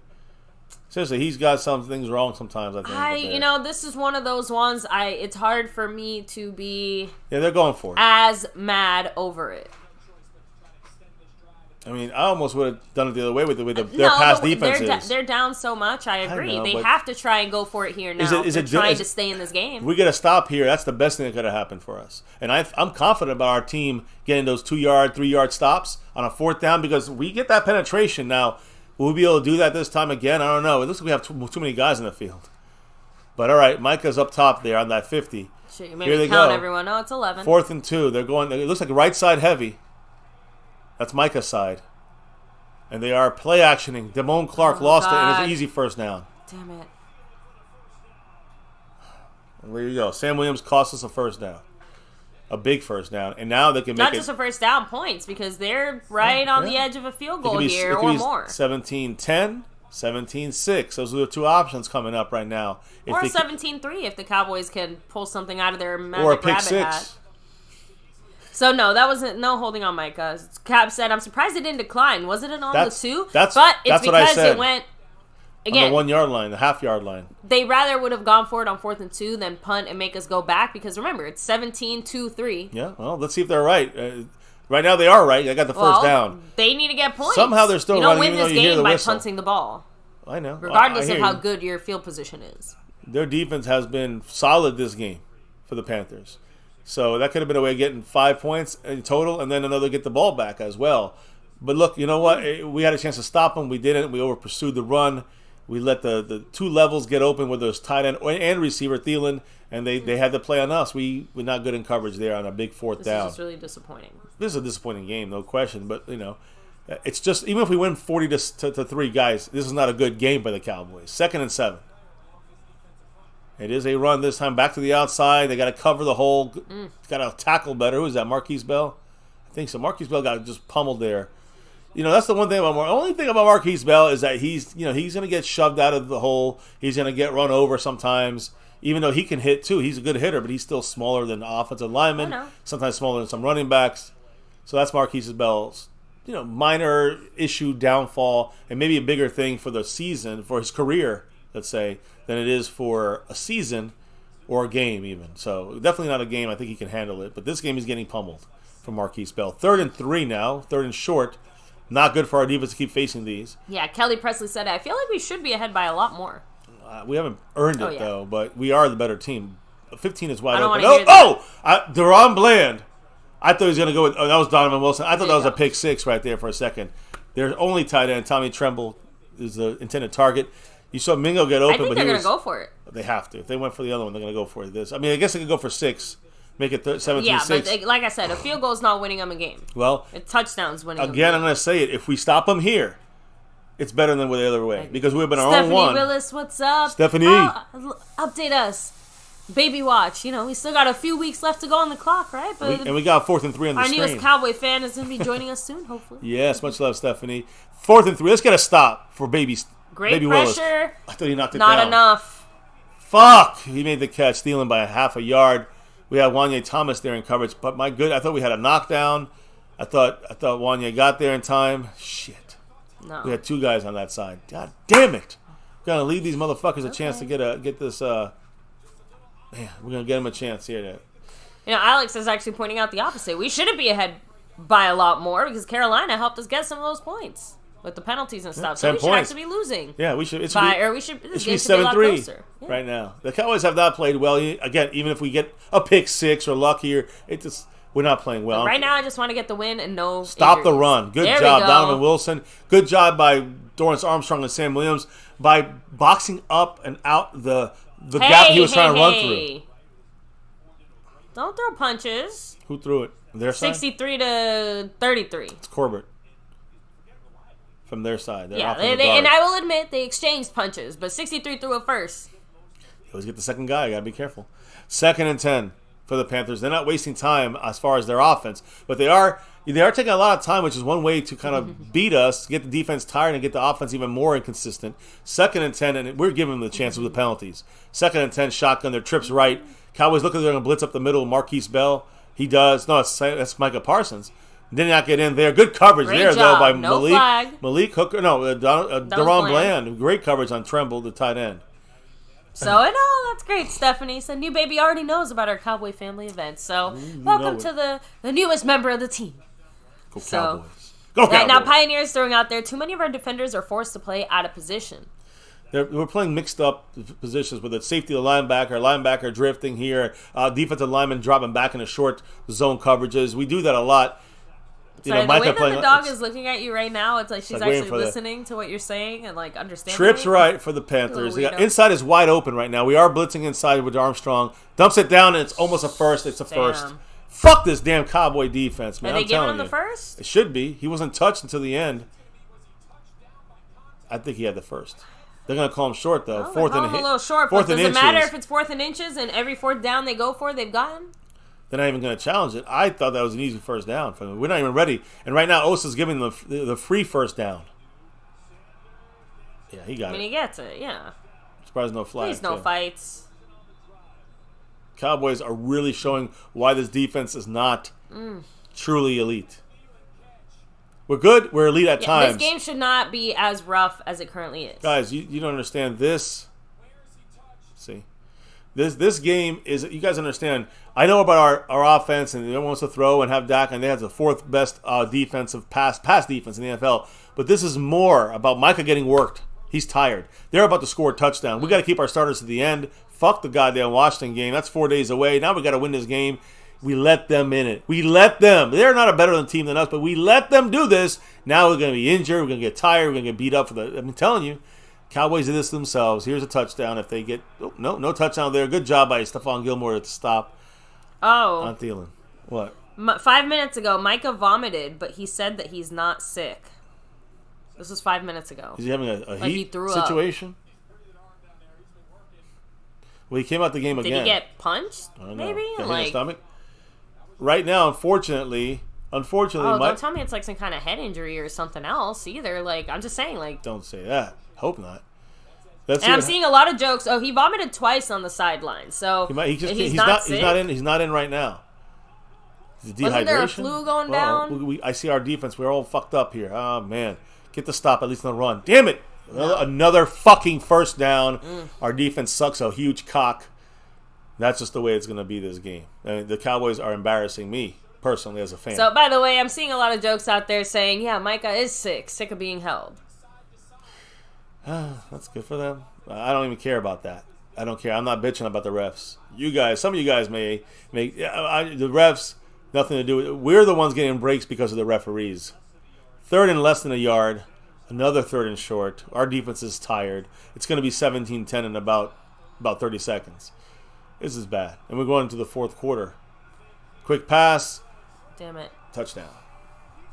Yeah, it looks like he threw up once in the first half and once in the second half.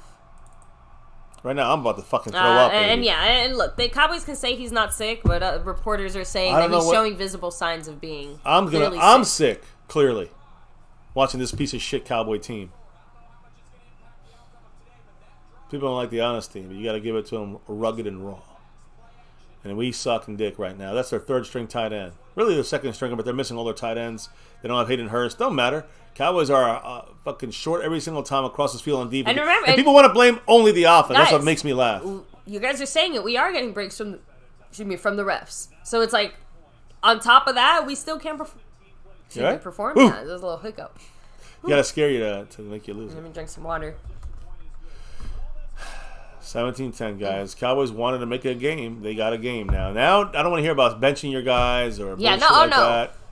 Forget it. Our starters are getting their full load now. Yeah, now any injuries, any sicknesses, you can blame it on the bad starts. Like I said from the beginning, that's one of the main things I wanted to see. Last week, you got straight A's on the things we want to see. This week, straight F's. For fuck. Oh, no. Straight D's. No, straight F's. It's worse than dick. It's fucked. You're fucked here. The Cowboys are showing their weaknesses. Rare saying it. It's the Jaguars game all over again. Yep. It's you guys said very, it. Very who called that? Rare. That's why I said it. He's the first one that said it earlier. He's like, this is feeling a lot like that Jacksonville game. Yeah, and the Jacksonville, we know what the issue was there. Specifically, it was the play calling that was nonstop. And I say play calling. It was accepted that we were forcing things almost on offense. This game, I'm just going to be honest, guys, the defense is really disappointing me. And I don't care. People want to bring it back to Dak because they want to hate Dak. They want to bring it back to the offense. You want to say that, McCarthy has some red zone issues. There's a lot of issues on offense. Don't get me wrong. But the defense is our cornerstone. The defense, we're supposed to pride ourselves on this shit. Scorpio, we needed a disciplined game, non-sloppy by the defense, and they fucking shit the bed. So the defense gets more blame than the offense. Scorpio said, we need to score on this drive. Now we're putting it on Dak's shoulders, the offensive shoulders, instead of the defensive shoulders where it should be at. You guys, I'm just saying, I know we got to score, but now the defense has caused this to happen. Again, it's not like it happens it happens every fucking game. Check the stats. By the way, SnugX said, MCF, you could use a shot or two, but don't tell MCW. I do need a shot. You know what? I need a shot through the heart. And you're to blame. You give football A bad name, Cowboys. You do it. Anyway, give me a second here. I do want to take a second to refill my water, and I'm also hoping that the magic of me walking away results in big plays, because that's all I got left. That's a commercial, just so to we walk don't away. have that luxury. So, and someone also mentioned they wanted to see the doggy in her little jersey, so I'm gonna go find it since she keeps insisting on being here. Like, she usually is not this like up our ass during Cowboy games, but the last few games she's been like wanting to be very close. She wants to know what's going on. Cute, I know, and she gets excited when I remember she started wagging her tail when. I think the reason why she's kind of looking at us. Right? Yeah. She's looking at us because she's waiting to see when we get excited and happy. Yeah, but she's like still waiting for it. Look at her. I know. Look, I know. Not yet. We're not ready yet. We're not ready yet. Good girl. Oh, my goodness. She just attacked me. I know. Here, let me go ahead and refill my water. Like I said, the magic of MCW stepping away. Watch onside kick. Let's make it a reality, Watch the right? onside kick. Give me a sec. All right, no onside kick. Right. Yeah, Mr. MCF wants to take shots. That's between him and Snug or anybody else. Right? I guess. I'm not gonna say no now, but this ain't after dark, so this is the usual numbers here when it comes to the shot counts. 2-0, guys. Right. Tony Pollard every time, and I will do a shot. Can step away now. I will admit something though, because it is an early game, No, we haven't even eaten breakfast. and not pre-gamed at all. We had not even really a real breakfast today, so. Yeah, it's probably a bad idea for me to do that right now, but I can't watch this fucking shit. Tony Pollard now running the ball, gets only 3 yards. Let me see if I can find her little jersey. Yeah, the wife's trying to find the doggy dog's jersey, Here it is. and we'll see what happens. 1:45 to go. I'm getting stressed at this dumb fucking game, and I don't even care if we win anymore. I'm going to be pissed no matter what happens. So those that like to see me pissed, guess what? You'll see me pissed today at the end of this game. You'll see me pissed. You'll see me pissed at her. At her. You keep talking about the dog's jersey. I'm like, I'm gonna get pissed at tomorrow's rant session, even if we win this game. Which there's no guarantee we do that. But there's CeeDee Lamb, 2nd and 7, and it gets down the field. You get the ball in the hands of your playmaker. You get a first down, Cowboys. So, hey, we got number 83 Brooks in the game now. So. For those that wanted to see him, he had a good block, by the way, on that play, which rookie man blocking there. Tim and Tolbert, we got some good blocking young guys at receiver. We got to have them catch the ball. Tolbert's had issues today, while Jalen Brooks, that's his first play of the day, I think.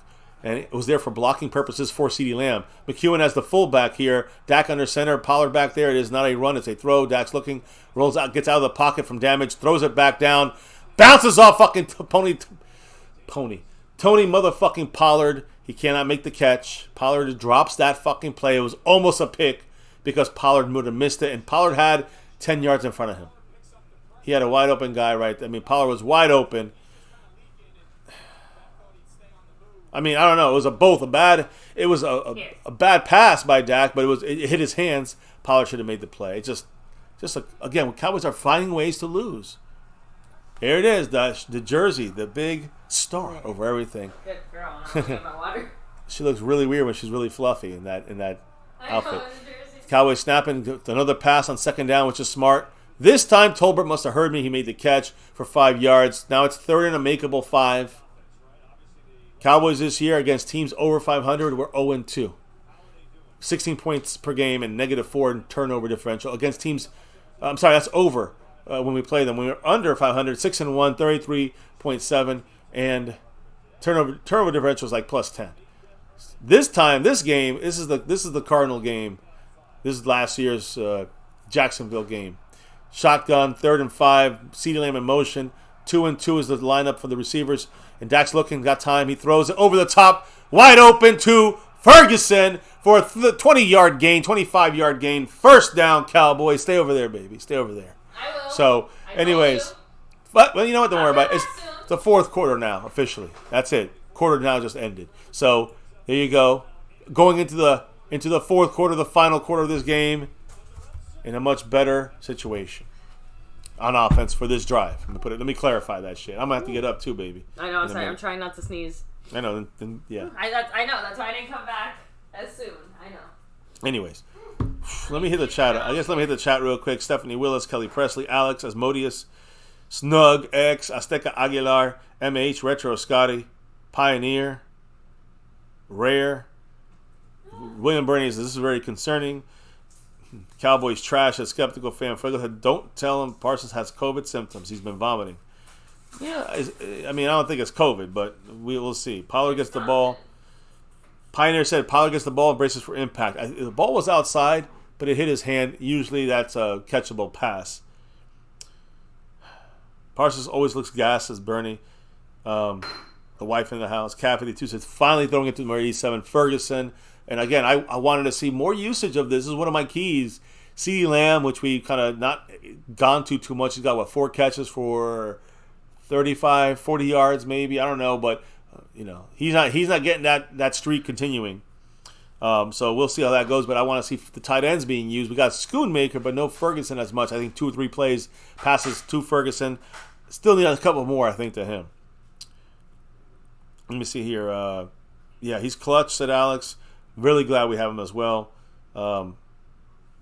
Pioneer said we got away with holding. So, see, Micah gets held sometimes. We've seen it happen. We've seen DeMarcus Lawrence get held, and we also hold them, and we get away with it. We saw it earlier today, and now you just saw it again. Good catch there, Pioneer. Putting us in the end zone would be very clutch, and I agree. We get a 24-10 lead into this fourth quarter. We can't bench anyone. Nobody gets crazy out there, but we do have to, I think at that point we control this game in a big way. CW is looking a little different. Why is that, baby? Oh shit! So is this time then? SnugX. Are you getting one? One on the clock. Are you getting one? I will take the first one. Are you taking one? Yes, I will take one. Well, what does that mean then? It means I'm going to eat on stream. That's really what it means because. All right. So you're up first. We're into the. Yes. We'll start off. I honor my commitments. By the way, the great state of Hawaii. That is a Mark Hovsepian special right here. It just happened to be the first shot glass I could reach on my stepladder because I had to get the stepladder. Oh shit, baby! And you got a good big one to start off with, but how you decide to do this all of a sudden? I didn't really decide. SnugX decided for us with the $20 Tony Pollard representation drop in the Cash App as we watch Dak Prescott. The CeeDee Lamb, get your CeeDee Lamb. CeeDee got first 7 down, yards there. Get 7-8 yards. That's a great first play there. CeeDee's definitely looking. Let me get my shot glass. A little bit. Yeah, you go ahead and get yours because I don't know. I was trying to grab a Cowboy one. Yeah, he's coming to the sideline. Oh no, he's not. He's heading back into the huddle. Okay, so I'll wait for Mr. MCF and guys, just our vodka. Although it is almost that time of year, if you guys know. Depending on what area of the lovely Latin community you're from, it is almost coquito season. So, I am very excited. Dak goes back, hands it off to... Is that Dowdle? No, that's CeeDee. Sorry, CeeDee takes that run for 7 yards. He gets the first, which is the more important part. Shout out to Skeptical Man with the $2 holler. He said, I went to the store and nothing changed. Well, hopefully something's changing now, right? Let's keep this offense moving forward, putting points up on the board. But yeah, not quite the changes we were hoping to see. Shit, we got a Panther down, number 26. You know what hasn't changed? What hasn't changed? Gifting board. So, true. And, they're tied, right? Yeah, so Skeptical, that's right. You're still tied with Mr. Jason Renfro there on the gifting membership board side of things. Mr. MCF obviously usually handles that. Cowboys are letting the Panthers hang around, I agree. Alex, the secret is, again, I know it's super random, but the vodka from Sam's Club, it's the perfect balance. I don't know. I think it's pretty good. But yeah, usually coquito, if you guys don't know what it is, it's a very common drink, mainly in, Caribbean, Hispanic communities, right? So Dominicans, Puerto Ricans, Cubans, we all usually have coquito for the holidays, and it's basically like our version of eggnog. It doesn't have eggs in it though, but it's like our version of eggnog. No, so it has rum. It's usually rum. Oh, and we have a leader officially here on MCF. Skeptical fan and said, his name is "Hold Skeptical my beer, Fan." Mike Aldana. Shout out to you. Congrats, getting that gifted membership there. And now that you're officially back, I'll go ahead and do my duty. I don't even have a shit. I don't have anything. I just have water. What? No, I just have water. Oh, a chaser. Well, I didn't know what I got in for you. Damn, baby. I know. It's okay. I'll get up and grab some soda. I'm sorry. But Thank you so much again, Skeptical Fan. I will say, I think I have to, like, actually... I don't think I've ever actually made a margarita at home, ever. One margarita. So maybe when we officially run out of this... this bottle? You know, yeah, although I don't think... You know, we'll have to do an MCF mixed drink special. Maybe we'll just do a little bartending stream instead. Oh, we don't have to wait for trouble. my sister to be in town for that one. Otherwise, I don't think it's going to go very far. Oh. I'm sorry. I'm trying to update the board, my love. No, so you're after good. I do that. So, Don Julio 42 is where it's at. So, we're real when we say we're not really drinkers. That's why we don't really... Yeah, we don't drink. That's why when we do our little party streams... If we drank normally, most of the alcohol we have here, outside of the ever-present vodka bottle now, I'm pretty sure the rum bottle that's on top of the fridge is the same one that I used to make coquito last year. Just what's left of it. And I have amaretto, but that's more for baking. I use it for baking purposes. So you don't need much. That's their last starting cornerback getting taken out. But does that mean that the only way we can beat this team is if we go up against the second, third, fourth stringers, right? Injuries and penalties, it seems like. 1st and 10 for the Cowboys. Here we go. We running the Hunter ball. Lipke sighting, by the Pollard way. wide open in middle, and this time gets through. Touchdown, Pollard. Oh, fuck. Boom. And he fumbles at the end. No, and Tyler Smith recovers it. I know. That flag. They're calling it a touchdown. It's probably a holding call. Pollard's saying it's a touchdown. It's on the Panthers. Yes. There we go. That's all we need. That's a touchdown. I have to admit, I've been very bad. I stopped tracking the penalties. It's all right. Like, I only tracked them through the first half or something. Is that a touchdown? I mean, they're calling it a touchdown. They're saying it's on the Panthers. Well, I mean, that whole inside opened up like the red fucking sea right there. I wonder why. That's a touchdown. I wonder who the difference maker was there helping in the middle. Who could it possibly have been? Lipke. Was it Hunter Lipke, our fullback? He's not down yet. That's a touchdown. Pollard finally scores a touchdown. I mean, he's not down. He's on the player. His elbow hits once he crosses. He's not down till the ball crosses over. That's a top call and a touchdown. Yeah, that's no Schoonmaker bullshit there. No offense to Schoonmaker, because he put, he rewound that clock today. My point is that I don't care what they're calling it. It will be called a touchdown eventually. And there it is. It is a touchdown. 23-10. This should end the game. We still got. I would like another touchdown here. We got to get up by 21, and we got to get right through. Guess what? Never missed again. Never missed again. So by the way, Cat 52. Yeah, I would. After I got my jab, I didn't get Taylor Swift either. What happened there? Like, I'm supposed to be dating Taylor Swift. I know. What you're supposed to do is do what Snug X said. I know. And that's take your shot. Shit, wait, let me get my change. Okay. Yeah, you gotta Sorry, give me like 30 seconds. Mine's empty, but I'll take it. I'll if requested, like Snug X said, I'll take it. Okay. I know, baby. I know. You got it. You're okay. Again, everybody, hit the like button if you haven't hit it yet. Hit subscribe if you're new. Hit the notification bell. Follow us on Twitter at MyCowboysFamily and all the other places. We go live nightly. At least try to. We do our thing here. The next 3 nights. It's going to be interesting because we got to shove like a week worth of stuff in 3 days. So, we'll do as much as we can with the family in town and work and, school's out for the kids, but work life, it still goes. Everybody's still doing their thing and family's coming to town. So we're going to do our best to get as much as we can the next 3 nights after this game, whether it's a discussion of this recap and also also a kind of a first look tomorrow on the Washington Commanders. We haven't played them yet this year. So we're going to do that. We'll do that tomorrow and then break down their defense and offense and special teams in those next couple of days. Keys to victory. And then it's Thanksgiving as we're all eating turkey. Hopefully we're killing Commanders. Killing the commies. All right. Speaking of, I'm as ready as I'm going to ever physically be at this point. Take your shot. Oh, fuck. Take your shot. Oh, you better load it up, baby. Why? He said another shot with another $20 holiday. So hold on. And no, I'm not doing back-to-back shots. Like, I'm going to go get food after now this shot. Snug X currently with that 2 drops back-to-back. I mean, that's a 20. Another shot. Yeah.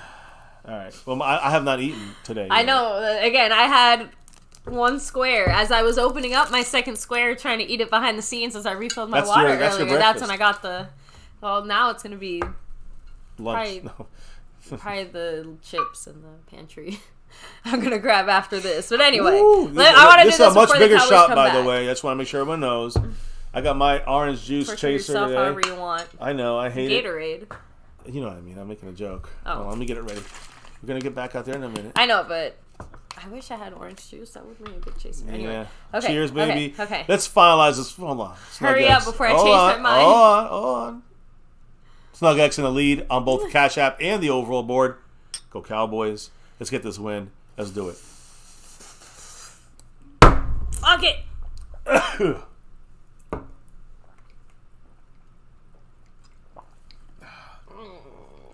That's right. I'm good. Just that little initial burn. Fuck. Initial burn. Ooh, my stomach is. You know, your empty stomach. That's never a good feeling when that fucking vodka hits. Oh boy. At least you got chocolate to buffer it. I don't got shit. I don't know. It's not quite giving minty fresh peppermint feeling. I don't think that, I'm definitely agreeing. It's not the. It don't taste good. The combo. It's not a good combo. It's fine. Shit. Either way, I am excited. 24-10. Let's go. I gave in. I got not a whole turkey because no one else likes turkey. You got a little baby chicken. I wanted turkey. I got the little turkey pechuga. You got a little chicken. A little baby turkey, and that's for me. Me.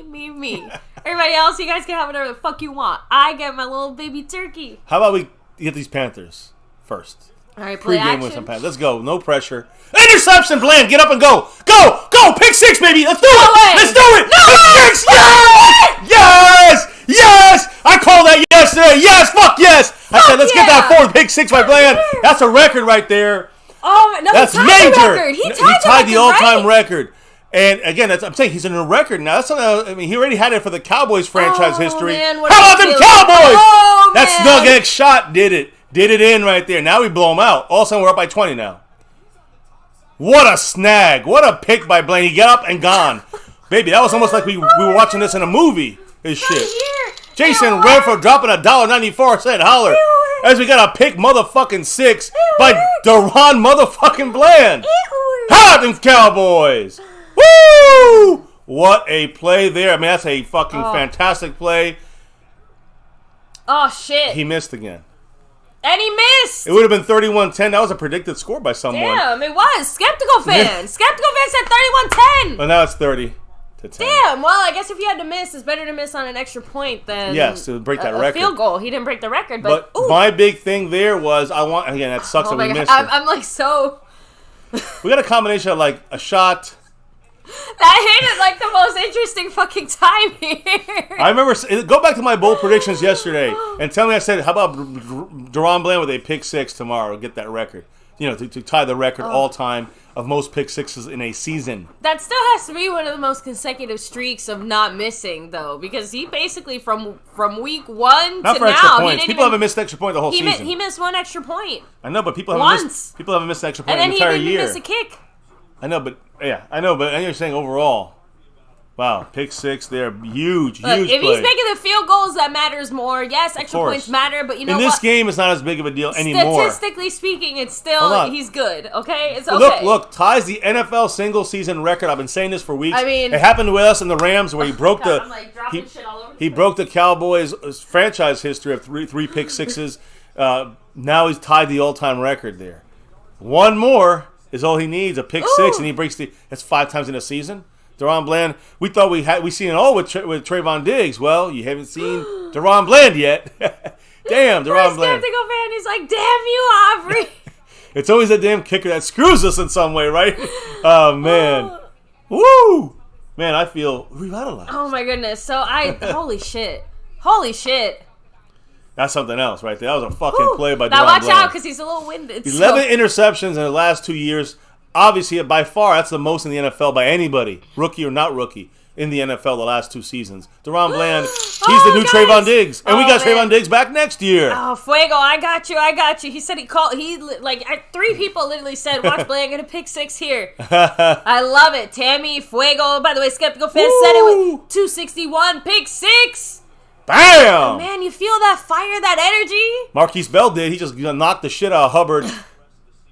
Boom, boom. to the ground you go. Kelly Presley's like, I leave the room for 2 minutes and we scored. What just happened? Guys, who wants to tell Kelly the good news? Well, it's funny because we scored on offense, turn around, and immediately Deron Bland pick six, scores on defense, the 4th pick six of the season. I mean, that's the most in NFL history, tied with people. I think 1 or 2 people tied in NFL history with now 4 pick sixes in a season. That's great job there. There you go. Yeah. There you go. Incomplete. Damone Clark knocks the ball out at the end. So, Thielen almost had to catch 3rd and 8. And again, if this hits a 40 to 10 game, what are you gonna say about it? I mean, maybe at the end of the fourth quarter, snug. Maybe. What? Another shot? I mean, that one got me hyped up. I know. That one got me hyped up, baby. Let's go. I have to admit that went that went straight to the bloodstream. It went right now. My stomach is coated with fresh vodka. Oh, Alex sent me. My dudes are going crazy. Blandis from his hometown. Woo! Yeah, he's in Cali make it homegrown. So I think he's Cali. Fresno State's where he went to college. And, oh man, a lot of time for Bryce Young this time. What a catch by Adam Thielen. Yeah. Let's see if they counted a catch. They do. Of course they do. That's a catch. I mean, it kind of bobbled around, but it was a great effort. Wow. Let me the other angle, but it looks like he caught it. That's too bad. Here, this will be the definitive angle. Yeah, his hand underneath it. Good job there. There we go. By number 2, Jordan Lewis, finally playing well there. Nice job by Jordan Lewis, knocking that ball out on a quick slant. A quick out, I'm sorry, on a short pass there. Still smart of them to just call a play quickly and try to... And I love the fact, I mean, again, look, Jordan Lewis, who's injured a little bit, came back in. Had some messing with his foot. Maybe it was just a cleat. Micah banged up a little bit. Came back in there. Micah's not banged up. He's sick. Or at least the team is saying that he's not sick, but he's been throwing up all game. I'm talking about his hand as well. His hand, he's sick. Yeah. I don't think his hand made him throw up, though. No. I think that, though. Okay. So I guess McCarthy had thrown the challenge flag, but they called the play too quickly. Why would he do that? It's another wasted challenge. Let's see. So now they're discussing if they're even going to give him the challenge or not. Yeah, obviously Carolina got the playoff, right? So I guess the only thing we discussed is Mike was going to throw it or threw it. Please just say it, though. I mean, not that it really matters for this game anymore.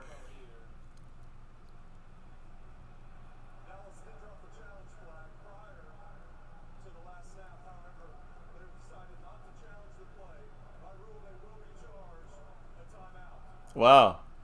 So we didn't even challenge the play. No, we did challenge the play. We chose not to. They got the play off. Like, basically, the refs didn't see the challenge. We challenged before the play got off, but they got another play off. And by the rules, and McCarthy was honest. You know what? I'm sorry. Like, I got to respect it because he could have lied and bullshit or whatever. But he's like, yeah, I challenged that. I wanted to challenge that. They ran another play, and they're basically like, well, it's too bad because once you run another play, you can't. So we lose the timeout, clock. And they keep their play. Yeah. But it wasn't incomplete. Well, I'm saying, or else he would have challenged that and then controlled that play. Yeah. Because again, if it was, I think he would have fought it more had it not been an incomplete play. Well, let's see. Because I never heard this before in my life. First time this happened, it usually goes back to first, is what I would say. First down, we lose a timeout. By the way, remember Micah did all whatever he did today, like sick as fuck. Yeah, 2 sacks in the first quarter. See, the play didn't happen. So that's what I'm trying to say. I never heard of a rule like that. It should be first down. So I'm confused now. My opinion is Mike McCarthy knows that it was a catch. And he's not going to waste the time challenging it. Okay. He threw the flag. He's almost like taking an L. I mean, it's at that point. I feel like at that point you might as well try to challenge it just because because like. You get a timeout out of it. We're waiting for them to challenge it like rest of your defense. I know it sounds dumb, but like what the I don't know. Yeah, you said 8 things in one sentence. I know. That shot's taking its effect on you already. That shot's taking her effect. No, it's a confusing situation. I'm just saying, like at that point, we already lost the timeout. My confusion is why we lose a timeout. That's all. Makes no sense. There's J-Ron Curse. There's a sack. There we go. And there's Micah with a half sack. Micah with the sack. Well, I think Micah gets the credit. To me, I think Curse gets the sack. Or half a sack Curse with had Micah. Hands on him. That's 2.5 for Micah. At least 2.5 sacks for Micah, if not 3. Oh, Micah got it. That's all Micah. Got the sack. That looks like Micah. Curse might get half of it. So hold on. Did I say 3 sacks for Micah Parsons yesterday? I think you might have said 3 sacks for Micah Parsons. Did I say a pick 6 for Deron Bland yesterday? Are these my bold predictions? Possibly. Are they coming true? They have. They just Unfortunately, mine's the only one that's not coming true. Wake up. Turpin, I'm sorry. I was also calling that one I know. as another. Micah again coming. Maybe he gets 4. No, but Dorrance Armstrong gets a sack as well. Maybe Okay, so finally there. Now my bold prediction's coming true. It's a sack party. That's all I wanted. How many sacks is that? 3 different guys have sacks today. That's at least like Micah, 6 sacks in this Tank game. had one earlier, right? Yeah. Now that's what, Armstrong? Yep, and then And 3 on top Osa? of that. But Or- Osa didn't get. Osa didn't No, get that Osa one. got it. Nope. No. It was Dorrance. Was it? Yeah. Or Okay. Golston. It was Golston, right? Okay, so Golston. I don't know. The point is, one of those 3 guys Look, the got point it. is, it's 3 plus Micah's 3 at 6. I said I wanted 10 to be the number. Remember 10? So we need 4 more sacks. We got to pick 6. That's 7. Remember, it was sacks and turnovers. It's a 3rd and 24 now. So, you want hey. another pick? Maybe I'm at 7 right now. I need 3 more. Either 3 more sacks or picks, turnovers or sacks. Oh, here's another sack. Oh, no, not that time. Oh, damn it. Fumble! Wait, Fumble! did we Cowboys fumble ball! We got the ball. Sam he Williams? dropped that like an egg. He dropped it out of his ass. Look, he laid an egg. Whose ball is it? I love the way they This peel will make it back 8. 8! Yes! Baby, it made it 8 for me. We're 2 away. 11 minutes to go. And that's a Donovan Wilson recovery. Woo! Man, oh, it's a defense party. Ooh. It's better than the sack. You see, now I feel like the Look. team is making Jimmy Johnson proud a Look, little bit. oh, he tried to he fake just- the pitch. yeah, He got too cute. Donovan Wilson with the hit. The ball came out. I think Donovan Wilson recovers it right underneath his. Yep. Yeah, so basically, because he, again, like an egg, he kind of just like shot tried- it he tried out. to fake it. Wilson managed Fake to the like pitch. hook it under Look, his leg and sit good on it like news. an egg. DeMarcus Lawrence been out this game, Yeah, resting, he's been wearing his hat clapping. the whole Yeah. time. Why is He's- Micah still out there? If he's Because sick? Micah wants to get more sacks. I get. Oh man, Young is bleeding too from his arm. Look, I mean, guys, it's not banged up, super hurt. But great job there by the Cowboy defense, waking up in the second half, getting that pick six, getting the turnover now, getting the sacks. That's what I wanted to see from this team first quarter. Let me give Second some quarter on credit here. defense. Let me give some credit here to the team and its complementary football, because this is kind of one of those things we were bitching at in the sense of the offense was looking a little down, looking a little weak. Our defense stepped up and rose to the challenge. They're the and cornerstone. made huge plays, They're- big plays. The defense is the cornerstone to our team. So more than the offense has to help the defense got to help the offense. That's the way it's supposed to be, and it's being done today. Now, there Dowdle we running, Go Dowdle. There we go. breaking a All right, tackle he got there, like 8 getting yards. he still wants to run more. 8-yard run by Dowdle, 11 minutes, and now ticking under that in the game. Yeah, exactly. There we We're go. about It's a to teddy bear picnic. Oh, and okay, so Parsons got credited for the full sack. Thank Yes. you. Retro Scotty, Yes. that's information we gotta know. That means that your man MCF got like 3 or 2, at least 2 predictions right. 2 out of the 3. 2 out of the 4, because I had Turpin running one back. But 2 out of the 4. But then again, we can get another one if we get either a pick, either 2 picks, 2 sacks, or a combination of that. Here we go. see. Rico Dowdle trying Come on, to just get the get the first. first? Okay, Gets the good, first. good. Pushes That's all we See, need. When he gets in the pile, he goes forward and sneaks through another couple plays there. Look out of the way, a couple yards. You know, they're showing the remaining schedules for the Eagles and Cowboys. And again, the Eagles get the Chiefs tomorrow night. Of course, we should hold on to this win. We're going to be 7-3. They're 8-1. They drop to 8-2 because then they get the Bills, the Niners. They get us. They get at Seattle, is not easy. And then they get a couple easy games to finish the year. Giants, Cardinals, Giants. They get 3 easy games. They have to take their losses in the next 5 or 6 weeks. But by the way, Prince Jackson also thrown out there. We Third- took away our run game. What did I say? Yeah. What Third did I and, say? third and 1, we run Dak for a quarterback sneak for the first down. Look, Not well, a tush look, push, just a quarterback let's sneak. be honest. This is the last time we should see our starting offense out on the field. This drive. Oh, yeah, I agree. 100%. Let's So- finish this off in the end zone. Exactly. 37-10. And what better way to finish it off, too, after defensive fumble recovery, which is, by the way, That's two. the one, like, the last time we had the Eagles fumbled like 3 times. We forced 3 fumbles. You know how many of those we recovered? None. 0. That's advantageous, fortunate Like- football not going our way. Again, still a few things we didn't see that we wanted to see, but Well, we're still we're in seeing the a red lot of zone. the things that we wanted to see. We're as in the well. red zone. Let's see red zone efficiency with our starters. Dak's looking left, rolls to right, drops it down to Rico. What a move, but gets stopped by Burns. You don't want to fuck with Yeah, number Jason 0. Rupp wrote the $2 holler. He said MCF. I called that the night before last night. $2 holler right Hell there. yeah, guys! Again, we know A lot our of us team. call this. We Every know our team very well. every week, myself, you, we always say, oh, Donovan, Deron Bland pick 6. So we all call a lot of things. Someone's going to hit something.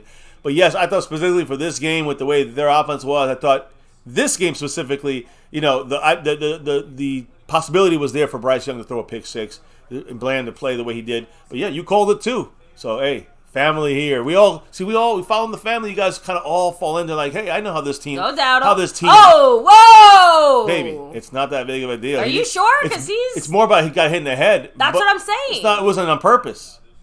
He fell forward and his helmet hit the guy's knee. So it was not done on purpose. But to me, it was more, is he going to be okay? And he looks okay. He looks fine, but I don't know. I guess for that second there, it looked way worse there. I don't think it was done on purpose. Than I think it ended up being. But yes, Jason Renfro, we all calling that stuff here. That's what's awesome. And I love that everybody here, all together, all of us here, studying the Cowboys even more deeply than just a regular fan. Are you going to call a timeout?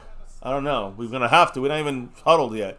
It's 5 seconds to snap the ball. Got to call time. There's no way we can snap the ball. 3, 2.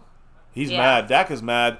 Don't know what's going on. Why is the play taking so long? We didn't even start calling the play until the clock was at like 15 seconds. I don't understand. This is bad McCarthy getting the play call to Dak. That's my first initial instinct there to say it's got to be the play call because Dak's sitting there waiting. What's going on? So that's a communication issue going on. And you see McCarthy talking with Schottenheimer saying, they're both doing this. Yeah, they're covering their mouth because that means that something wrong is going on with the coaching side of things for those Dak haters in the back waiting for something to happen. Scorpio says, same here. Called it on the poker mosh stream the other night. There you go. So, I mean, Bland pick 6. I'm going to call it next week against the Commanders. I'm calling it now. His 5th pick 6. I didn't want to interrupt you. Go ahead. But you know that I got like an aha moment. Epiphany. I've been asking myself this entire time, why have we not seen as much CeeDee Lamb as we normally have? What record did he just break? What record did he just break? I mean, the he's had like 600 yards and a shit ton of carries and plays and shit. Nope, dropping it back to Pollard. Go Pollard. 3rd and 10 was short on the first down, so no touchdown. Just kick the field goal. I'm assuming. But the reason I say that is, yeah, exactly. We have not seen a lot of CeeDee Lamb because think of McCarthy and all his analytics and all his little tracking stuff. Like, he has been used a lot these last few games. He needs rest in this game. He needed to lighten his load. Now, again, he's still out there. He's still getting snaps. He's still doing stuff. But he's clearly not being targeted or prioritized in the same way. Yeah, we're giving him a little rest. I'm assuming that has to be it. Brandon Aubrey kind of kicked this 27-yard field goal attempt. Can he put it through, please? This one counts more than the other one. He never missed again. Field goal-wise, yes. Hey, it all counts. I'm just saying, I want to make sure we stay now field goal-wise because he did miss again on the extra points, unfortunately. But with 33-10, so yes, a touchdown gives Jason Renfro his 40-burger that he so desperately hungers for. So we're almost there, and this game is over. But stick it out because, number one, you never know. Things can always change. Number two, you don't know who's going to win these boards right now. Marco Seppian got 83 points in the Stream Boss. Right now, Skeptical Fan is up by 1 over the reigning champion of the gifting board, Mr. Jason Renfro. You got the sponsor of the week, Jason Renfro. Might have to pass that trophy with, again, guys, we got, a couple of guys here battling for that top spot, Marco Seppian being one of them.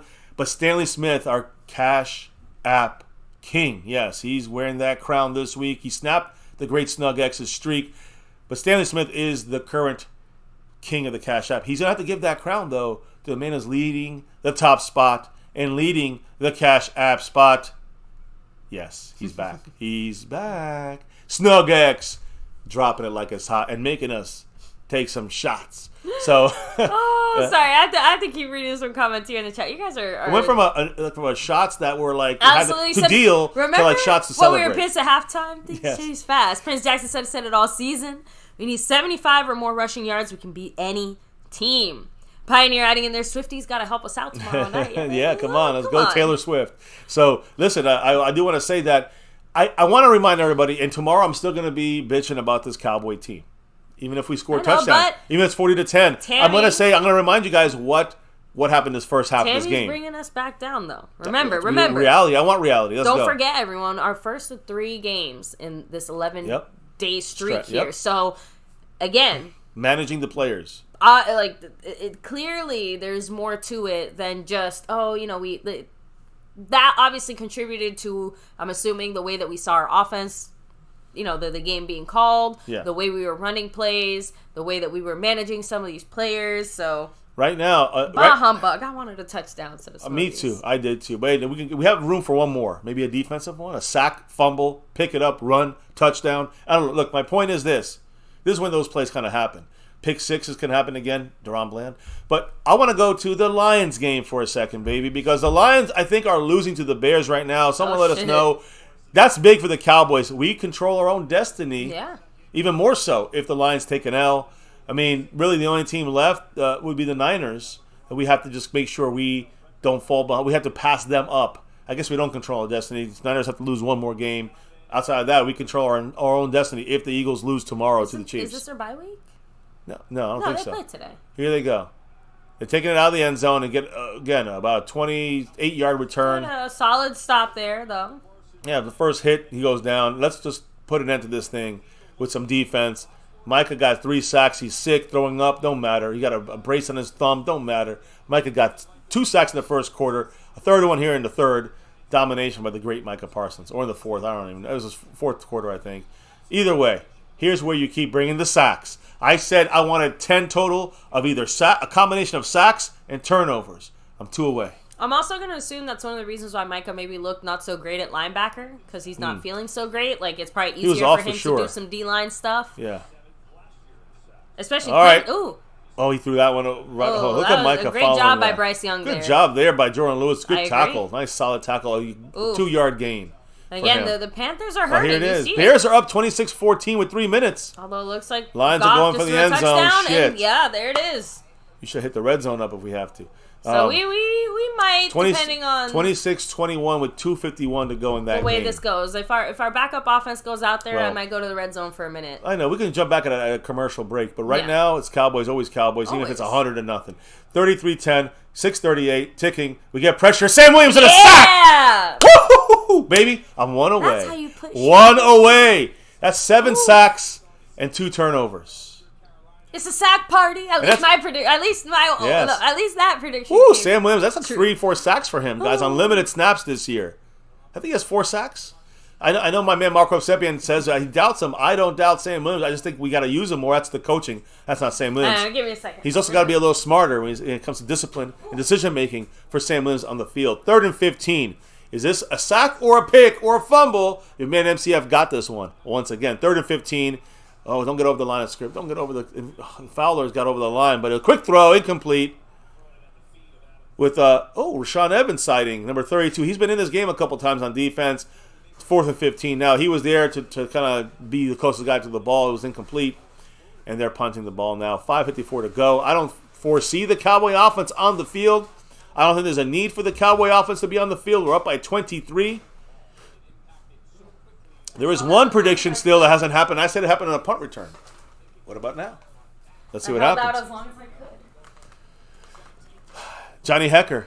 I know you're going to chow down here, but first, hey, maybe it's a block. Maybe it's a punt return. Let's see what happens. Not a block, but it's a return opportunity. Will we get the return? Let's see. Nope. Fair catch for Mr. Turpin. I don't think it's going to happen. We're not going to hit the red zone now, I would say. Okay. Hit the red zone up. How do I do it again? You got to go hit back. Okay. Yeah. And then just go find the red zone on top. There it is. Perfect. Guys, thank you. Man, this game's not over as far as the score. We're still celebrating this thing and Giants are up 24-12. That's really interesting. A big penalty, though. Lost in translation, Giants are beating Washington. We've seen it now. Parents are punishing the little girl. Oh, yeah, with the Panthers, I saw that. Well, the Cardinals are hanging in with the Houston Texans right now. William Burney said, hard to believe this was a 17-10 game heading into the 4th quarter. I'm telling you. Kyler Murray looking 2nd and 15. They dump it down. Similar to the Giants game, it kind of happened back-to-back in the second half. Offense scored, defense pick 6, bam, then the fumble, you know what I mean? Mm-hmm. So it happened in the second half, but we're honestly handling them overall similarly to the way we did the Giants, just like I said, not as much. So. And we got ourselves a gifted map, baby. Guess that's what this means. Is it a tie again? It's a tie once again, coming into the final minutes. The final minutes of the final quarter. Shout out Jason Renfro. Appreciate you. Jason Renfro repping that. Gifting membership side of things. Congrats to Jules. Ooh. Let's go back to our game. Yeah. That's what I was just about to do. And yes, guys, thank you. Much love. Congrats to Jules, but much love to Mr. Jason Renfro rocking the spot here, who right now made a little jump, I think, on this board. I know. Appreciate you, Jason. A little late on the week here, but shout out to Jules. Yeah, he's jumped. But Jason Reffels jumped in a couple spots above here, all the way behind Marco Seppian into 4th place on our overall board. So Jason trying to, maybe make a last run, but he's definitely got that membership tie, right? The membership gifting tie with Mr. Skeptical Fan. Always staying skeptical. Oh, you're a part of the 2.4%. Of what? I missed it. Oh, yeah. Sorry. Bloodline, yes. Anyway, real quick, Scorpio said, "Give that little girl 10 more years. She'll be on here crap talking." Yes. I foresee hey, that possibility. If she remembers which team to cheer for. Honestly, it is cute because it's just like, excited about football plays. So, and here we go. Offense taking the field once again. 5 minutes, 47 seconds left in the 4th quarter. Cooper Rush in the game. Rico Dowdle in the game. Those are the Cowboys benching our Odoga's in the game now, so all our guys are in the Tolbert. There's Rico. Can he break one? Let's go. He gets a 10, 12-yard run. Yeah, now remember, guys, again, they got their starters still in the game, so this is just bonus here. I think we just got to, again, Dak only had 189 passing yards. I told you this is a good pass defense, so I'm not really surprised there. He's got a relatively high passer rating, though, 95.2. Because he's 25-38. It's more about the 2 touchdowns he threw. So, again, Dak Prescott, not a great game, but I told you this would happen. That streak is broken. So is CeeDee Lamb's streak. Those are done. Got some Brooks. He was in. You weren't here, but Jalen Brooks was in a play that was let the CeeDee Lamb's first down catch and run because he used him for blocking specifically. That was the only reason they had him in the game, to block for CeeDee Lamb after he caught the pass. So Jalen Brooks definitely a solid blocker. Yeah, today was Tolbert's day. To get chances. He didn't have a good one. Didn't quite have it. Oh, Rico Dowdle almost breaking that. This is like 5 yards there. Again, he's making guys, again, as a whole, looks like on the Cowboys. Let me see. Enjoy, LT.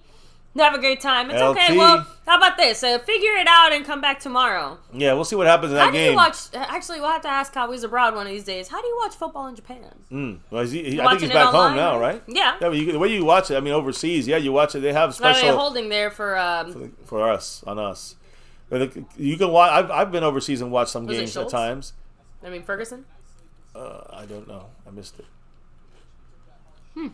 But either way, they have special NFL packages over there in England, in overseas, anywhere, in Europe, and all over the world. But I don't know how each country does, or each continent and country does their thing when it comes to how they present the games.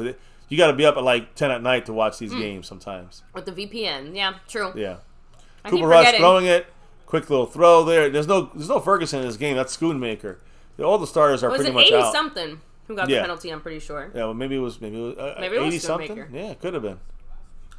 They're just racing the clock out here. So I guess that's gonna be the stream tonight, guys. Ooh, is it stopped here? Looks like it's slowing down.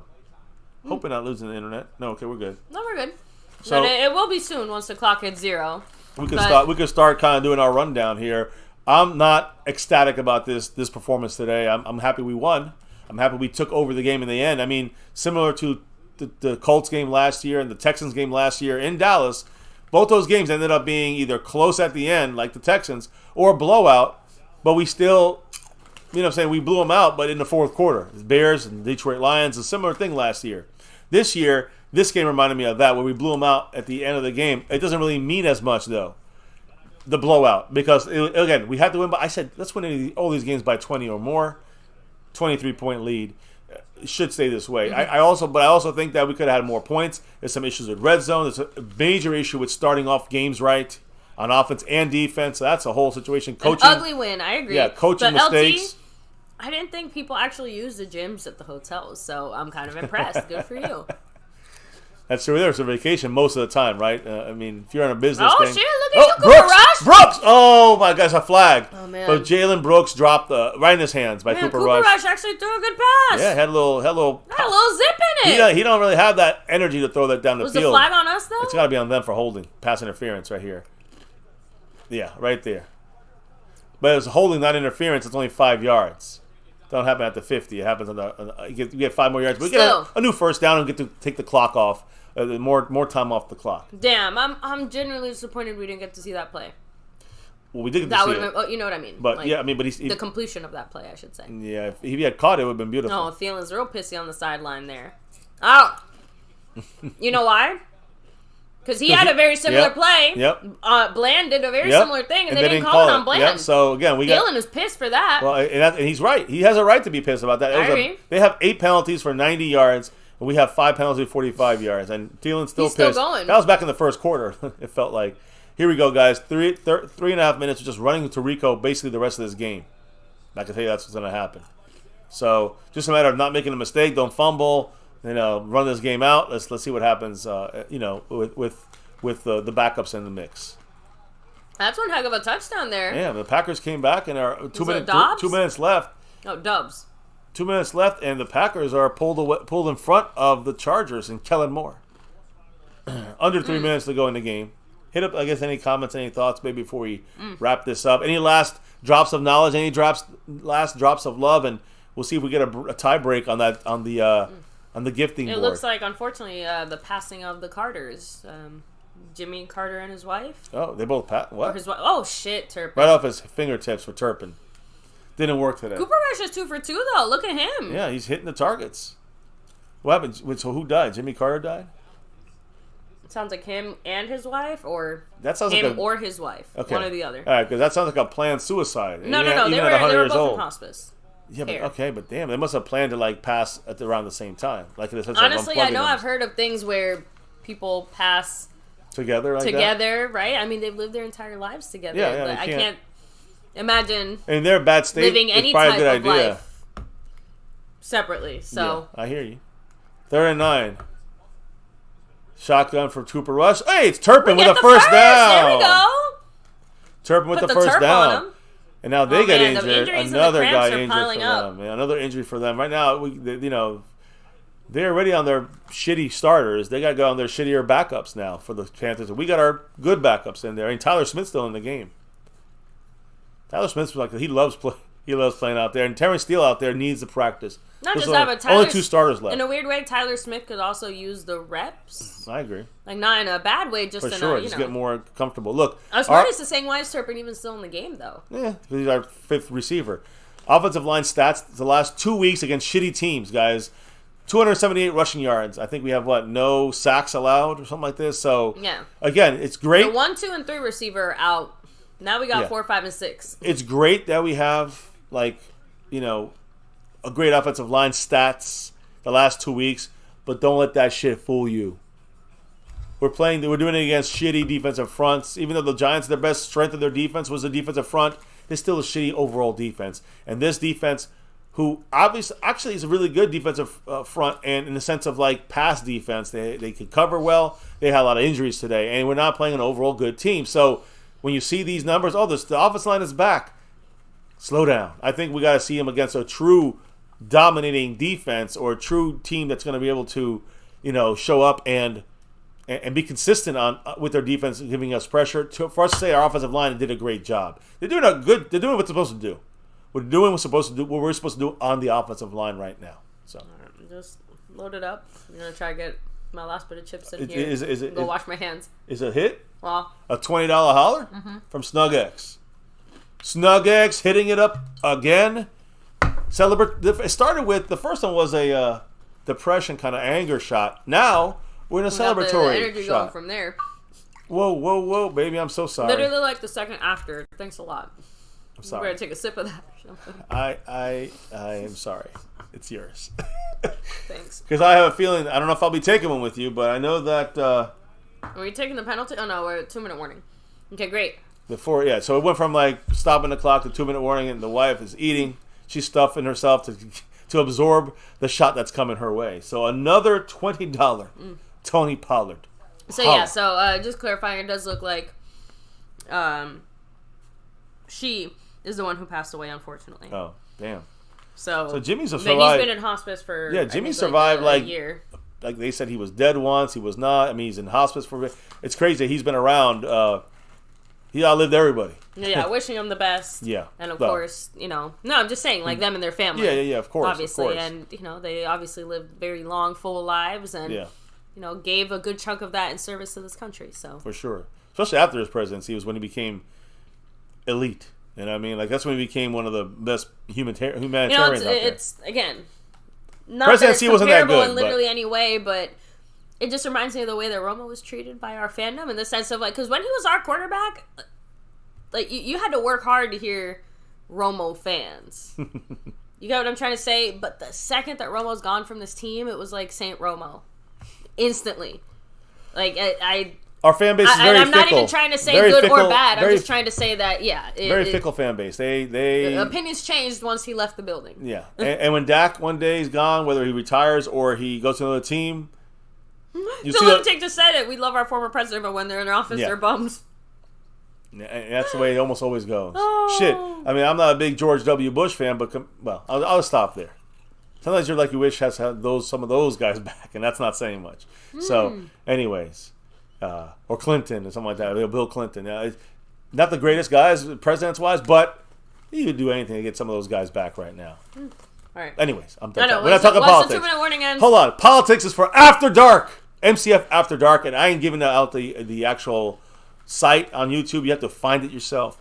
That's the way it is. I'm not there. This is not about building the channel. This is about just a place to chill, talk shit, talk other things other than football. Sometimes politics, sometimes subjects that are controversial. You can't deal with that. Don't bother joining up there. Stay here. We're just keeping it cowboy football here, 24/7. Yeah, it's a bad time having commercials for everybody else, but I'm like really happy right now because I get to eat chips. Yeah, baby, I've never seen you like this. Is world record chip eating on camera. I think you broke the world record for the speed chip eater. You like that? I can't stand them. I love that. I cannot stand them chips. And I haven't bought them in like 2 months on purpose. It was literally a celebration over here for the wife on this 33-10 going to be a victory against the Carolina Panthers. So yeah, a lot of commercials I made today. Hey, we're in victory formation. We're just going to take the knee. We're going to bend the knee as we're the champions this time. They're bending the knee, but we're taking the knee now as we're getting the victory here, guys. It's a set, done deal. 33-10. Yes, I know we would have loved 40. I know it was 40 burger. I know we could have definitely left points on the field today. But I'm gonna say this about the Cowboys. I'm gonna say that I think we found out what we definitely shouldn't fucking be doing, like Wildcat. I know we gotta fix. Yeah, I never want to see the Wildcat again. Yeah. We got to fix some red zone shit. Still, it's not far from fixed. Red zone, starting off the game fast. We got to do better starting off fast in games, or else we're gonna have trouble in some games against shitty teams, and in the playoffs you can fucking forget about it. We're gonna get reamed and killed against the real playoff teams. So again, we got to fix these. Still got things to fix. Still got a quick turnaround, 4 days for Washington. It seems that we came out of this kind of injury-ish free, I'm hoping. I know we have Micah with throwing up and the wrist. We'll see about all that. Tomorrow we'll know more about all these things. But it's going to be a real jam-packed Monday update stream because it's not just updating you guys on whatever happened here, but it's also obviously looking forward right away to the Commanders, who, by the way, look like, as of now, still losing to the Giants. So, still losing to the Giants. We're going to go ahead and check that in a minute. I do have to agree. You know how wines pair with certain foods? Mm-hmm. I'm sorry, but there's a reason I did that. And it's because, lime chips paired well with the vodka. Like it's like lime and salt after a tequila Corona. shot or something. It's literally the same thing. So with that said, listen, Marco Seppian, since I think I see you here, look, yay! We're gonna kick this off. We got his bottle. We got his shot glasses right there. Here, let me go ahead and get the red zone on real quick while we wrap this up. Oh, wait, did I do the wrong one? Yeah, there it is. We're going to put the red zone on and let you know what happens with that Detroit game. Our game, final score, 33-10. Up there. So, man, I know Skeptical Fan is still mad. It would have been 34-10. Yeah. But yeah. By the way, baby, before you can even go any farther, because we're at our finale here, I'm going to shout out the leader of the board above us here and in the Cash App side, SnugX, who dropped another $20 holler. It said, if your wife is hot, take a shot. I'm taking a shot because she's hot. Yes, much love, Snug. And we're gonna crown the champions here in a minute. Of course, we still got a gifting situation to figure out. We'll see what happens. But yes, I have my shot glass here empty. Already took one. I'm about to take another one here. So give me a moment, baby. Give me a moment. Sorry, Captain 2 said Micah's talking to Bryce Young. Dax is standing there like waiting. So, but That's you know, funny. Micah was really nice to Bryce Young because he said, you know, he's a young quarterback. You got to give him time to develop, and then he sacked him into next week. 3 times, by the way. 3 times. So, by the way, shout out to Woo! Mr. Marco Sepien. Aloha with a $5 holler. Oh, the Browns just beat the Pittsburgh Steelers Yeah. at the buzzer. Man, Shit. I lost that pick. Oh, Right at the last There's a flag, second. though. There is a flag. we'll see. And by the way, their quarterback is number 17, Peoples Jones. Somebody. This guy's a receiver. He started he was a receiver, I think, for a little bit. Crying? Yeah, it's his first win ever. But who's the flag on? The kicker's good. Yeah, and they won. Cleveland won the game. That's an upset, in my opinion. It was 10-10. Now it's 13-10 final. I mean, I Cleveland guess I wins. would cry too if I just won a game for my team, never basically quarterbacking like that. But real quick, wait. Miami's up 20-13. Marco Sepien said, the game's not televised here. I've seen the stats. Our leading receiver Cooks with 42 yards, Pollard with 61. What'd I miss? Both their corners were out. Again, I agree 100%, Mark. It was more, I'll be honest, I think it was more the pass rush. That's why they are the 4th, by the way, the Giants just ended the game with a pick 6. They are the 4th best defensive, pass defense unit in the NFL. 4th best. I've been saying, I'm sure you heard me, Mark, all week I've been saying this, and I still think that we could have attacked it. I think we could have done better. We did get 2 touchdowns in the air. The thing is that we obviously, it seems to me like we met a team that's really good, you know, with their pass rush combination. They played zone today, and it seemed to give the offense a little bit of a hesitation. Mike McCarthy knew this was coming, and still we couldn't overcome that too well. So that's my biggest issue with the offense this game. And again, on defense, we gave up way too many dumb penalties. And Mary Alvarez, it is not a joke. With her $5 holler, she's saying, is it true? Is it another joke? Jerry Jones, is he putting Jimmy finally into the Ring of Honor? Guys, On yes. December 30th, 2023. the Lions game in December. Not 1923 was what Jerry Jones said initially. Yes, go ahead. But yeah, in the Detroit Lions game at home, end of December, he's the first person to ever be inducted into the Ring of Honor in December. In the month of December, So, yep. you know, he gets, I guess, a Christmas crown there from Jerry Jones. A New Year's Heading Eve into the, we're celebration. finishing the year with Jimmy in the Ring of Honor officially. Yes. No bullshit, no hype, no gimmies or maybes I mean, or whatever. who knows? Maybe Jerry changes his It's mind, but out that's the there. plan. Yes. It's out there. Yeah, so The only it way is it doesn't official, happen Mary. is if, I guess, a lightning bolt strikes us and hits the stadium. And even then.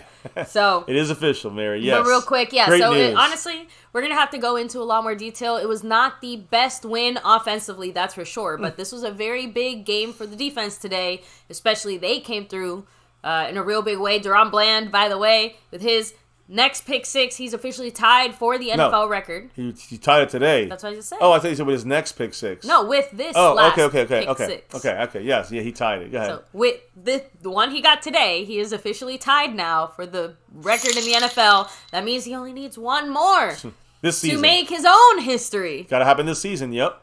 Mary Alvarez, there's that 5 on it. Much love. Yes, it's Woo. not a joke. Jimmy's in. I don't believe in curses, but if there's ever a curse that's going to work with this Oh, situation. how about them Cowboys? Yes, how about them Cowboys? All Jimmy right. Johnson getting that Ring of Honor. No That's more, good. no more waiting. That's it. We gotta get. It's time. We're gonna. I Pass know, out on or we're stream. gonna die. I know. Cause Go Cowboys! We're We gonna won. That's good. But what we didn't do here is to win the way we're supposed to win. So to me, we You know gotta what? play better. 3 games, 11 days. None of these wins are going to look pretty. let's get through 'em. I have a feeling it's going to get through them, but as long as we win and we stay healthy, that's how you truly win these next 2 weeks. So, baby, And never forget. Go Cowboys! how about them Cowboys? And how about them Cowboys? Go Cowboys. Oh yeah. On the empty stomach, baby. Fuck. Empty stomach. I'm not doing this again. I'm just gonna leave it at that. I hate it. It's gonna take my appetite off. I know. For the food we're I know. gonna I eat. fucked up taking that shot. I'm I didn't just take Right. it. I held it in my mouth for no. a second. I know. Oh baby. It hurts so much worse. It hurts so much worse. All right. We're good. Ooh, real quick. Oh, yeah. So it's definitely a weird situation there. Who won the Lions game? The Lions. The Lions won it at yeah. the end? 31 to 28. Damn, they won at the end, guys. Yeah, I see it there. Yeah, 31-26. So yeah. Damn, and they had it Damn, too. they The Bears did. had that game with like 3 minutes or up by 12, and they lost by whatever, 3-4. Incredible. No. That's all right. We got to end things on a high note today. So, with that said, guys, huge shout out to everybody here. Let me do some final shout outs. Marco Seppi, and shout out to you as well, by the way. You're at 83 points. Yep, that's stream boss. And hey, that continues next week. But other things will change.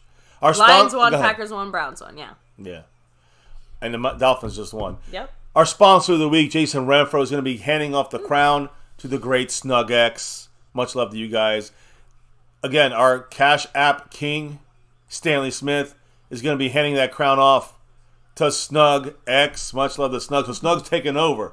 Sponsor of the week, the Cash App crown. Mark's got the 83 points over there. And if you look right above Snug right now, you see who's going to take that spot. It might have to go. I guess it's a whoever drops the next one wins kind of deal. Skeptical Fan, it has 3 gifted memberships this week. And Jason Renfro has 3 gifted memberships. Indian Boogie has 1. And everybody else has none, I guess. So that's how that sits up there. As Jason Renfro trying to go back to back, he's right there trying to go back to back. Not Andy yet there. Potts, Lincoln Kane won.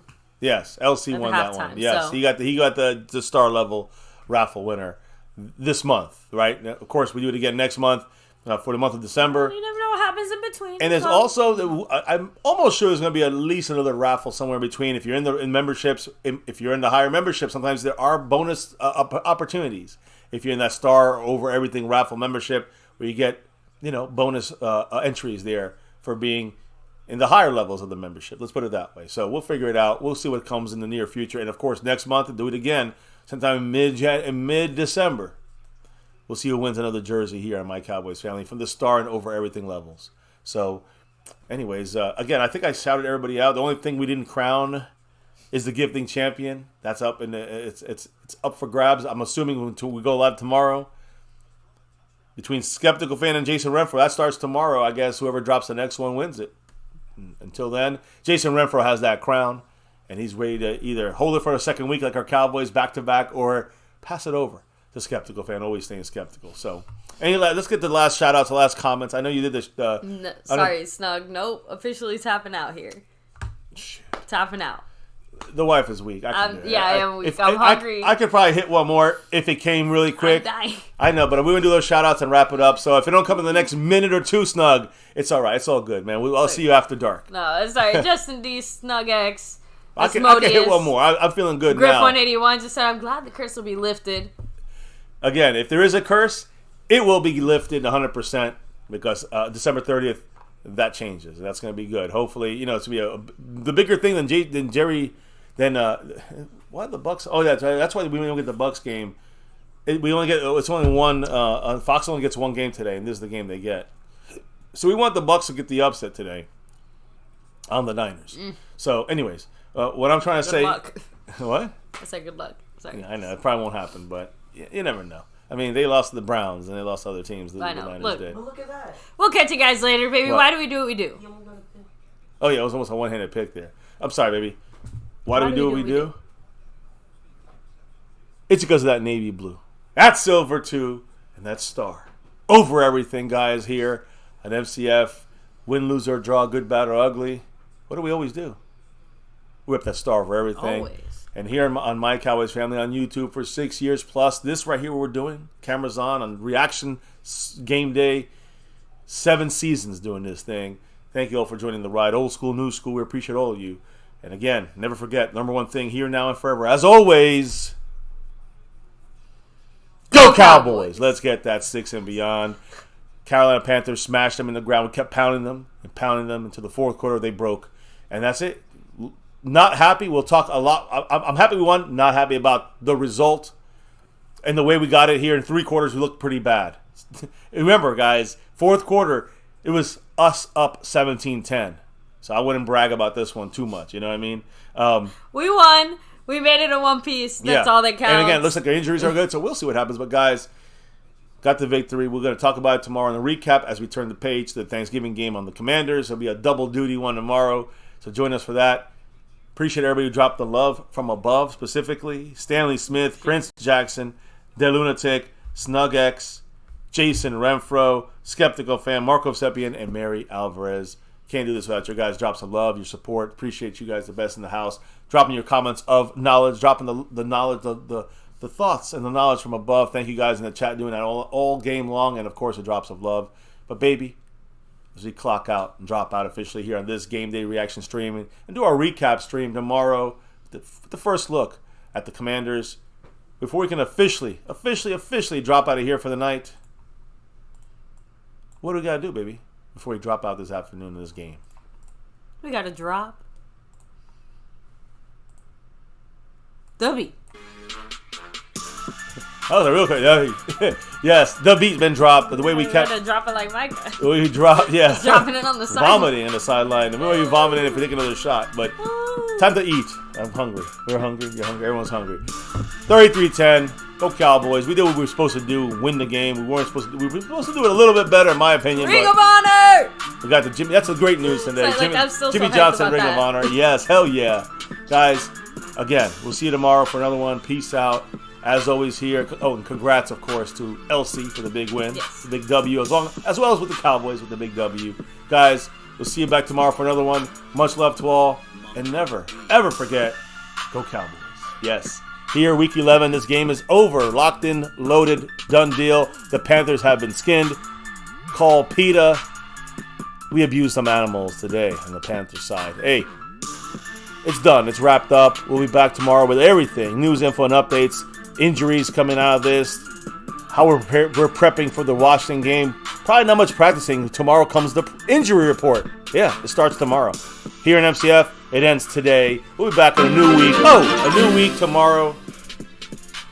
I don't know what happened there. Jason Renfro, shout out to you. Jason waited for the last minute to get that sneaky win against Skeptical Fan. And he does take it. He is the winner. Congrats to him as we end this thing. Have a good rest of your day, guys. Remember here, it's about that navy blue silver star over everything on MCF. And never forget the number one thing here, My Cowboys Family. Much love to all you guys. Hit that like, hit subscribe, hit that notification bell. Follow us on all social media, My Cowboys Family. We'll see you back tomorrow for a new day, a new week. And never, ever forget, go Cowboys!